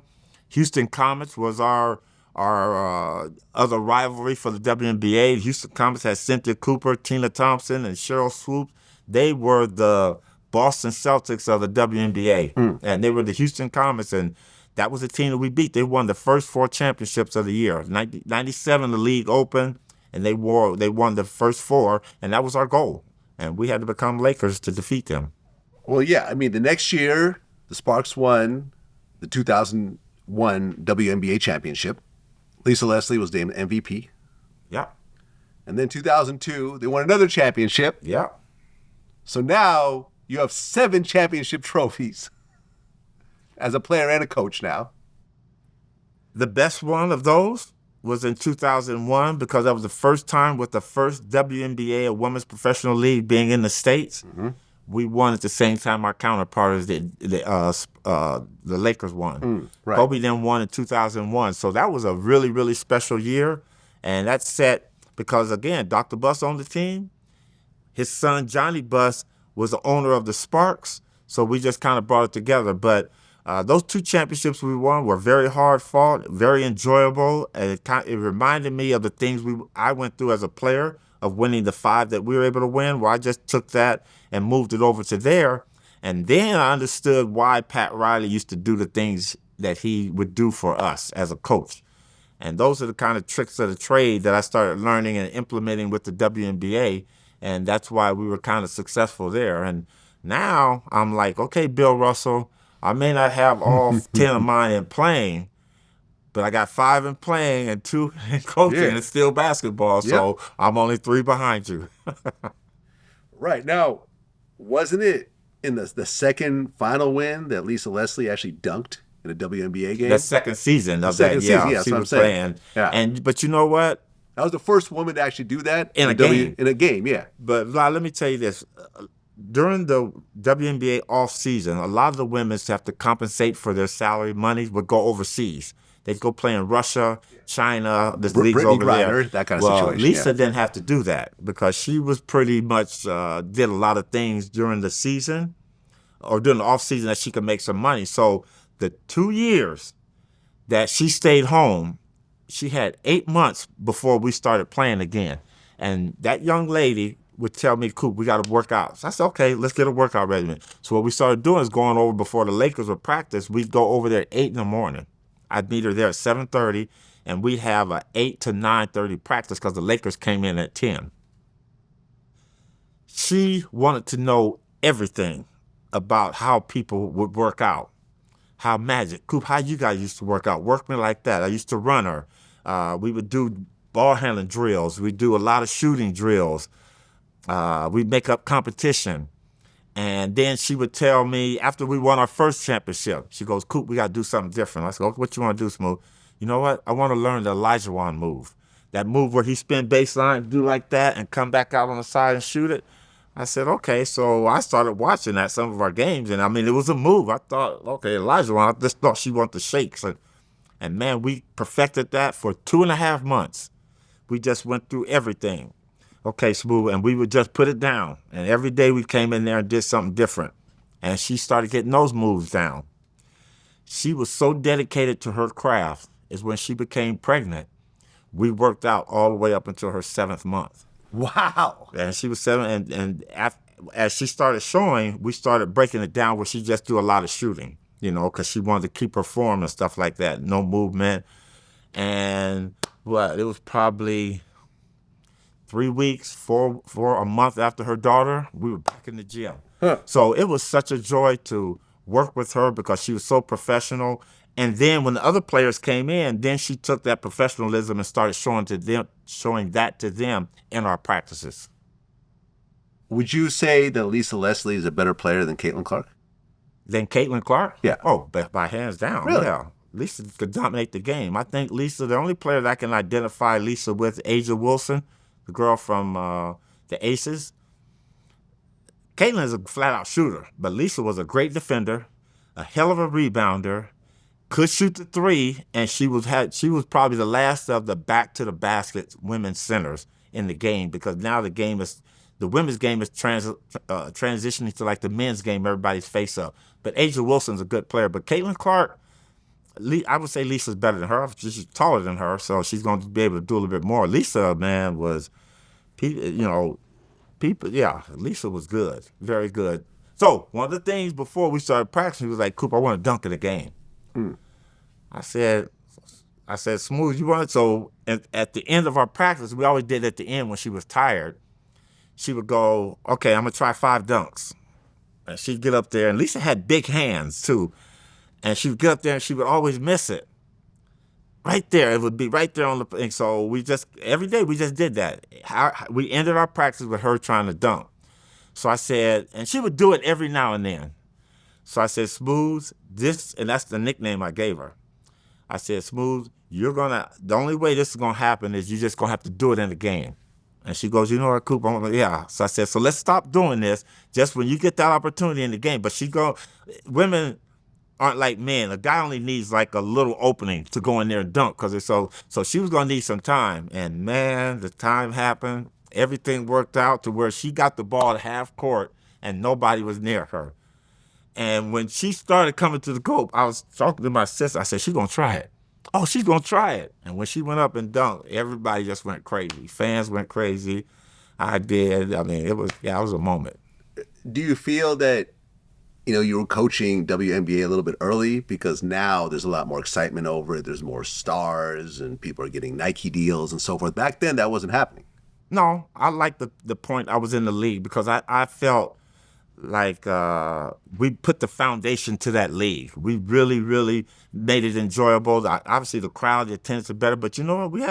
We went to play the Comets. And when they played at the Summit, it was a packed house up there. So going in there, it was the groundwork. And then for us to come on and beat it and playing at the Cryptos then, and when we were winning, you look up and that place was full. So, but it was only certain games and, being a championship team. So, no, I'm glad to be in on the ground floor because I was there with Van Chancellor, Bill Lambier. That was the other time. I had back Pete. He was the second time he broke my three-peat because he was with Detroit Shock, right? Who came along like the bad boys, and they was like the bad girls. So we're going for a three-peat, and we're playing his team, and they ended up beating us. So no, I'm glad that I was there to kind of like form this league, to get a good footing, and but to see it now is so enjoyable to see where it's going, and players are only getting better because now they have opportunity to do like guys.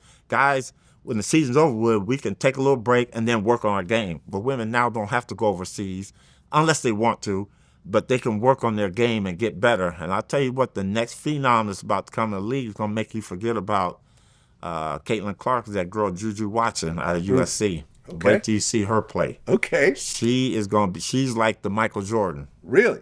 Or the Kobe. She's like the Kobe. Obviously, she can't dunk, but she got moves like them, and she's about 6'2". Good. She got hurt last year, tore up her ACL, but she's gonna be the one. She's gonna make you forget about Caitlin Clark and all these other ones. Juju Watson. Well, you ended up leaving the Sparks, and you became the assistant coach for the Denver Nuggets. The head coach gets fired, so you become the interim coach. But then George Karl comes in and takes your job. How was that whole experience? That was a weird part in my life. As I was a coach, Coach Bizdelic was following me around with the Sparks. And Kiki Vandeweghe was the general manager in Denver. So I guess Kiki wanted to bring my aspect of the defensive knowledge to the game. So when I got that job, that's what I was supposed to be, is just a defensive person. So I went there, and it was me, Adrian Dantley, Scott Brooks, 3 former NBA players, and here with a good team. And I mean, they had Carmelo Anthony, Kenyon Martin, Marcus Camby. I mean, we had Earl Boykins, Andre. We had a very good basketball team. Things didn't go that way. He got out of it. And I told Kiki at the time, I said, Kiki, he said, Coop, you'll never be a head coach if you don't take this interim job. So it's kind of like, not necessarily forced on me, but it was kind of like making a statement. So, okay, sure. So I go there, about 17 games, I think, and George Karl comes in, and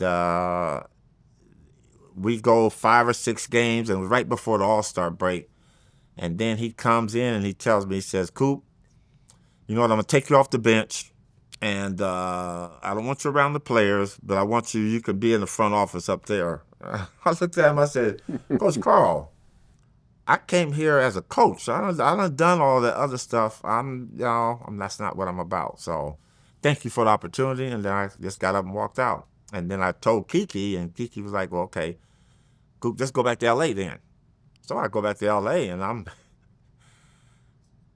18 steps from my mailbox. I'm still getting a check from the Nuggets. So it wasn't that bad of a job. But again, when some doors open for me, my higher power makes others open up. And that's when I ended up with the Atlanta Dream back into the WNBA or USC, one of the two. Well, first, you went back to the Sparks. Yeah, went back to the Sparks. Left that, went to USC, and then I think went to the Dream. So basketball has been lifeline for me. Basketball has been good. Well, yeah. I mean, when you were I just want to point out, when you were the Albuquerque Thunderbirds, was the D-League at the time. Yeah. You won championship there, which means that you're the first person to win a championship with the NBA, WNBA, and the D-League. Yep. That was fun because our home teams were the Utah Jazz, Cleveland Cavaliers, and I believe the Houston Rockets. And in Albuquerque, you're getting for us at the time, it was the G League. I think, no, it's the D League, and now it's the G League. Yeah. Is, players are just a step away, or there's a little flaw in their games. And I had a guy named Chuck Hayes on my team there, and I had Tony Bland. I had a big guy named Andreas Gleniadakis from Greece, guys that had been in the NBA for a couple of games. So now this was kind of like their second chance to get in there. So it was all about developing, helping players become a little bit better, working on their weaknesses to be their strength. And next thing I knew, we were playing against the Dallas, the Dallas Fort Worth team. And they had brought in 4 players from the Dallas Mavericks to play in that specific game. And our guys put it together. We were running NBA stuff, and we fooled around and won the championship and beat them on their home court. And Chuck Hayes, right after that game, got a call up. And he went to Houston and signed a big contract. So being down there was, I think it was a godsend because it gave me a chance to really hone on my guys at another level. And to win a championship, got that. Yeah. And then, then by 2009, like you said, you came to USC, where you're the head coach for the women's basketball team there. Then you went to Atlanta, where you coached the Dream in the WNBA from 2014 to 2017. And then in 2018, you coached the Big Three. Ice Cube's League. League. That was fun. I kept wondering how he was going to make that entertaining. And the Big Three is half court. Fun part about it is you don't have to run to the other end. The bad part about it is sometimes you can run to the other end to hide. If you're not a good defensive player or offensive player, everything happens on one half. So got paired up. I ended up coaching Three's company, which was Allen Iverson's team. And Allen had Allen Iverson, Baron Davis, a couple of other players, Maxiel. And then now our team has been bought by Miami 305, and now I coach Michael Beasley, former player for Pat Riley in Dallas, in Miami. Mario Chalmers, who won a championship in Miami. Guy named Reggie Evans, who played for Sacramento and a couple of NBA teams. Then I have a kid named Sean Williams, and then we had Lance Stevenson, who played with the Indiana team and a couple of other teams. So solid team. This past year was so good. We pulled it together. We almost won the year before, but I lost to one of my rivals, Gary Payton. I don't like losing to him, but you know what? Payton is a competitor at every level, and he always has his teams prepared. And I guess the guys were saying, Coop, I can give you a little bit of payback because we were playing Dr. J's team. So we were able to beat them, the triplets, Chicago triplets, and it'll never erase the dunk he did on me, but it gives me a little bit of pleasure to say I dunked on the Doc, or I got this win, to have my 9 rings. Well, in 2022, HBO did the Winning Time series, which focused on the Showtime Lakers. Did you feel that it was an accurate depiction? No, it wasn't accurate at all. One of the worst things, and that was so sad because they could have really did something with that. But you know what? Because of that, a couple of other ones came out, Legacy, and Magic put his out that kind of like gave a true account of what Showtime Laker basketball was about at that time. But that show was not accurate, and it offended a lot of people. From your point of view, what was the worst part of that series? The worst part of that was the way they depicted Jerry West. Jerry West was not like that at all. He wasn't a cursor. He wasn't walking around the offices acting crazy, womanizing, or wherever they had him. I didn't see it. I'm just hearing this from what people were saying. I watched maybe one episode of that early, one of the first. I watched the whole thing. Yeah, I can't watch that because that's not who we are and who we were. But that was the worst thing that they could have done. And Dr. Buss was not an owner to walk around with a button all the way down to his belly button. And, that's all. That was BS. Well, that next year, 2023, your brother, Mickey Cooper, was shot and killed. Mm-hmm. What was the situation around? Well, my brother was drug addicted, but he never hurt anyone. He appeared to be homeless, but he wasn't. But he was just one of those guys that just walked the streets. And he had a house up at our big house that we all grew up in. He still lived up there. And he collected coins. And I would give him a little money. Our mom passed away, so he didn't have that kind of money that he had, but he had a little bit. His little stipend that he got once a month. What's so funny about that, Lod, is that 2 weeks before he was murdered, he had an episode where he was passed out, And we go get him to the doctor, and I take him the next day. I said, Mick, aren't you had enough? Yeah, I had enough, man. So we check him into a rehab place in Long Beach. And he stayed there. I bought him all these clothes and stuff. He stayed there for 3 days. And he was calling me every day. And I kept saying, man, you're not supposed to be calling every day. But they knew he was my brother, so they allowed it. Next thing I hear, I call up to my uncles, and my uncle go, oh, your brother's here. I'm like, what? So he's up there. And so his situation was he was staying wherever he kind of ended during the day. He would stay in this park that he was staying in was down the street from where we used to live when we were with my mom when we were like 16, 17 years old. And he was asleep. And what's so funny about it is I coached at Cal State LA, and we were up in Idaho at a tournament. And at 4 o'clock in the morning, I remember just getting up. And I was looking around, and I was looking at my phone to make sure nobody called me. And I just couldn't sleep. I was moving around. And at 4:35, I finally kind of felt real calm enough to where, okay, go to sleep. So I go to sleep, wake up next morning, we play the game. And right after that game, I get a call. I got 38 messages on my phone. I'm like, what's going on? So I call, and one of my cousins tell me, Mike, your brother's been shot, and he's dead. What? So I look at it, and there's a detective on there. So I called and left a message. Mr. Cooper's detective so-and-so from Pasadena. Can you give us a call at your earliest convenience? Long story short, when I get back home, I go to the detectives, and they tell me what happened. And my brother was killed at 4:28 in the morning.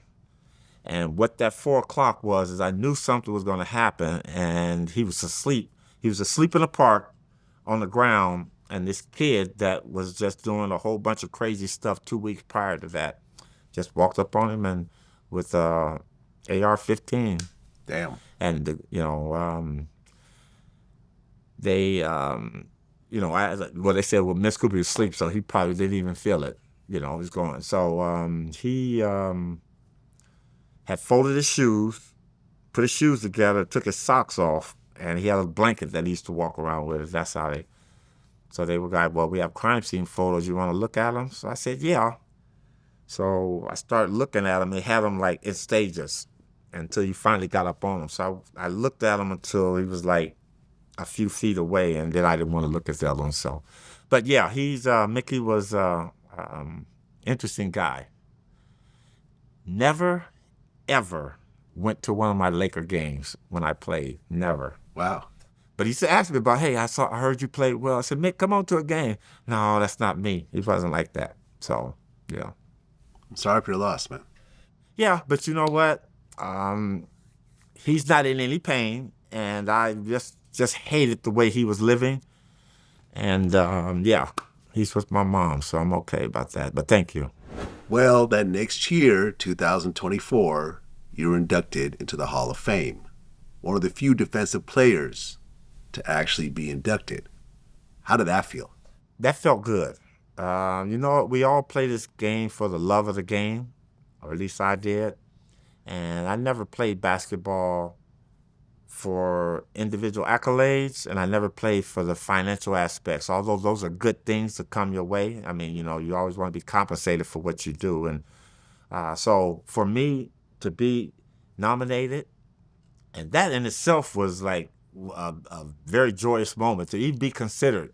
Were you expecting it? Did you think you were a Hall of Famer? I never was expecting any of that. Huh, okay. And so that's what I said. So for me to be nominated and even be mentioned or going into the Hall of Fame, I was kind of like overjoyed with that. And I mean, every year you come out and then they come out with the list and they go, okay, you're going to get this call on this day, on Monday, and they'll let you know if it's in. So 3 times before that, they call me, hey, Coop, and I'm holding my breath. I'm like, okay, this is it. And they go, sorry, this wasn't your year. 24 come, it's April 1st. That's April Fool's Day. I get the call. So I'm like, okay. So I actually have the phone on speaker. I'm watching something on TV, and they're asking me, and they're telling me, Coop, you got in. So my wife is sitting there, and I'm just like watching TV, and the guy goes blank. He goes, Coop? Yeah, what's up? You got in. So my wife goes, babe, you hear what he's saying? You got in. And I'm saying, hello, what? And it's Mr. Colangelo. And he's going, "Hey, Coop, congratulations, man. You got into the Hall of Fame." I dropped the phone. I jumped up, started running around the house. So I go back to the phone. I pick it up. I said, "Listen, this is April Fool's. It's not April Fool's joke, is it?" And they go, "No, Mike, no, for real." And I mean, that was probably, you know what it did? It made everything that I had ever worked for, going all the way back to building my own rim. It made everything I ever worked for from going to high school and not being good enough and people telling me I couldn't get this degree, get this school. It made everything I had ever done work for, made me a true believer. And you know what? Of all people, and you hear so many guys say this, is that, hey, if it happened to me, it could happen to you. I tell kids that because I was just this young kid trying to just make a good living, trying to get education through basketball, use basketball before basketball used me, make enough money for my family. And when people say that now, I understand what they're saying. If it can happen to Michael Cooper, it can happen to anybody if you put in that hard work. So being in the Hall of Fame is a whole nother level because it makes me feel that I played this game at the highest level, that I competed to some of the best that's ever played this game. And you know, for them to think highly enough of me to put my little tennis shoes and my jersey and my name up on the wall with some of the best that's ever played this game, job well done. Well, yeah, because in 2025, earlier this year, the Lakers retired your number 21 jersey.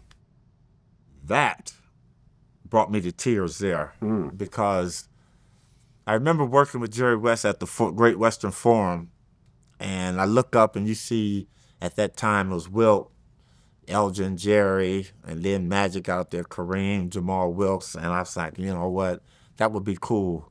And so Jerry used to tell me there's a criteria. You had to be an all-star, you had to get in the Hall of Fame, you had to do these some things. And so getting to the Hall of Fame, I thought that was it for me. I mean, I can't do any more. And you know what?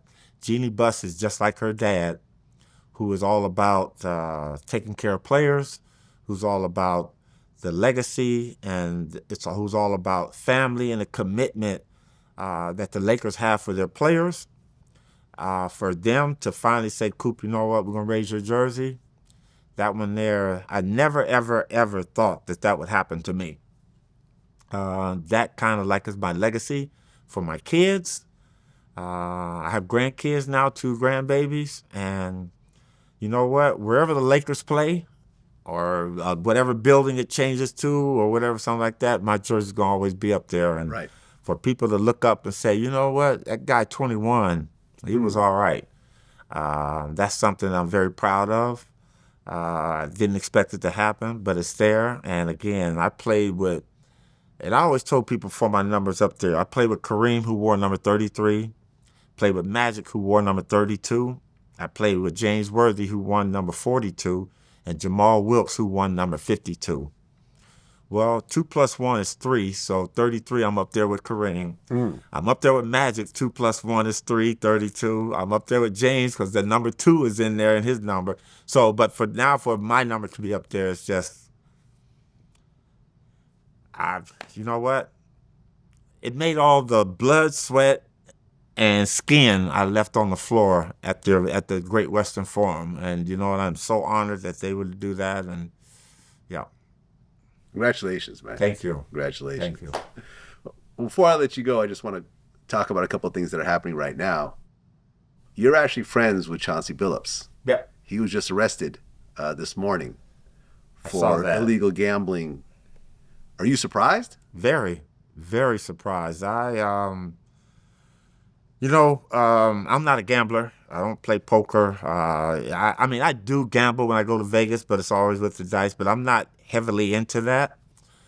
For Chauncey Billups to be caught up into all this is so disturbing to me a little bit because I never saw him as that kind of player. Chauncey is so low-key, so cool, so calm, collective.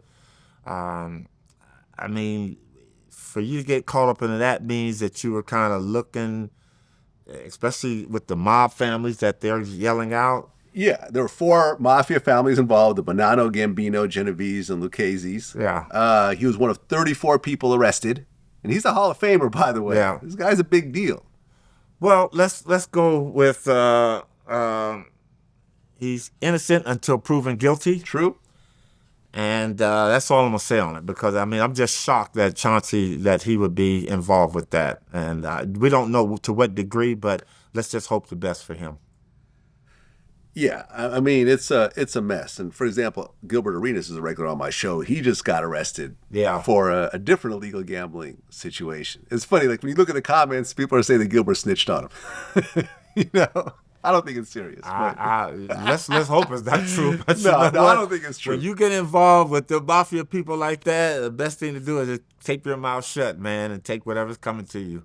But I don't believe that. But it's just so unfortunate that 2 great NBA players and the other young man, Rozier, his is a little more difficult, I hear, because he's sitting out games and right. I mean, he's an active player for the Miami Heat. Yeah, and that there is that's terrible there if he's doing that.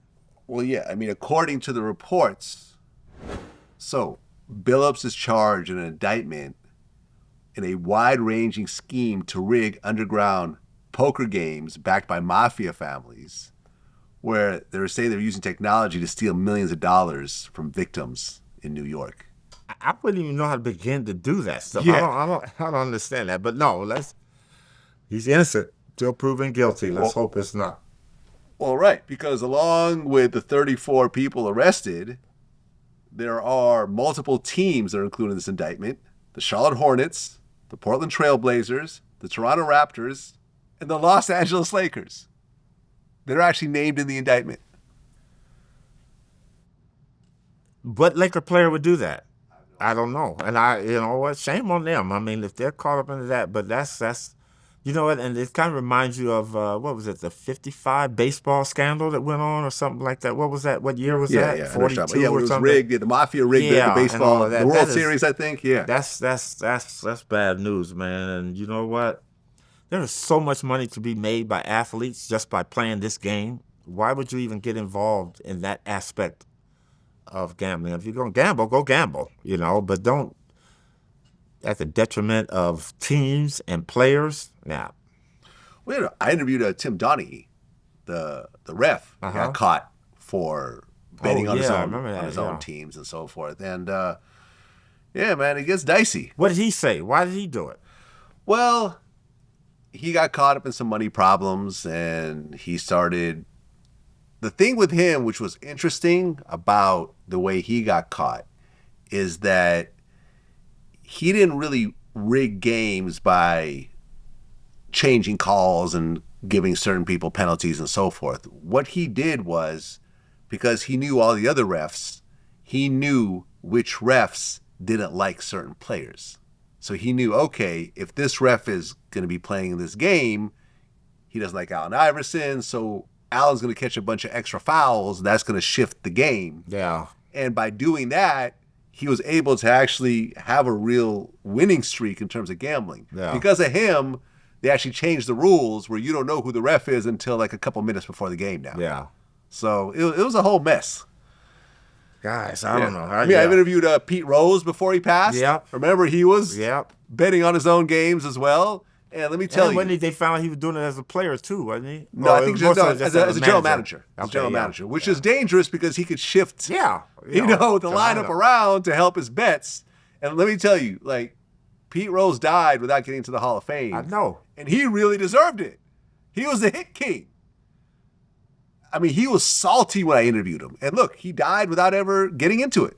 But haven't they put him in? No. They haven't put him No. in? So, No. Baseball is really funny when it comes to this kind of steroid and cheating and whatever else. Let's say hypothetically, if Chauncey is found guilty, should he come out of the Hall of Fame? Well, he's already in the Hall of Fame. I know, but should he come out? I don't think so. This is all after the fact. So? He didn't get to the Hall of Fame because of... Well, I see what you're saying, though. Yeah. I mean, listen, I interviewed Jose Canseco. He's not in the Hall of Fame. Barry Bonds is not in the Hall of Fame. Yeah. So there's a whole lot of stuff. Yeah, that's so sad. Yeah. Last question before I let you leave. According to betonline.ag, the NBA championship odds Number 1, Oklahoma City, Mm-hmm. plus 225. Denver Nuggets is 2, plus 650. Cavaliers is 3, 700.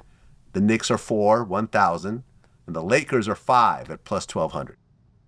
Who do you think is going to get to the finals this year? And who do you think is going to win? Well, I'm always say the Los Angeles Lakers. Okay, I'm so a the Lakers Laker are going fan. to... I think the Lakers are going to win. I think they can win it till they can't. Okay. I think, obviously, things will have to go well. Obviously, any injury is important to any team. If you can get there with 90% of your team intact and everybody, there's bumps and bruises. There's going to be things going on. But if you can get there, you have an opportunity to win it. So, for me, the Lakers always have an opportunity. They're going to have to shore up their defense after watching this last game, but that's another story. But, yeah, I see the Lakers. I like Denver. I think Denver's going to be able to do something. OKC is going to find out now what it takes. Like their last game. It's the first game of the year. You playing against a team that got to the playoffs, but there was no factor in them. They're getting ready to realize they're going to have 82 championship games, and it's going to be it can wear on you. But you got to keep them in the mix as long as they stay healthy. Boston, I'm glad is out. I'm glad. Obviously, with Jason Tatum, that makes them look like a whole new team. But I hope they don't get there. Cleveland have a good chance, even though they lost last night. And also I don't think Indiana will be the team there either. I like the Mavericks. I think if the Mavericks can stay healthy and that kid Cooper Flag learns along the way, and they get Kyrie back in the middle of the season, they're going to be a team to be fair with. I mean, look, everyone loves the Lakers, but LeBron is on his last year or couple of years. And that's why I think he's going to have enough juice to get them. If he can get them to the finals, they can win it. And of course, they got Luka. Yep. Which means LeBron don't have to do a lot of work. Losing game, this guy do what, 43 and 15? Yeah. 13 or something like that. So that is, and they only lose by what, 8? Something like that, 10? Yeah.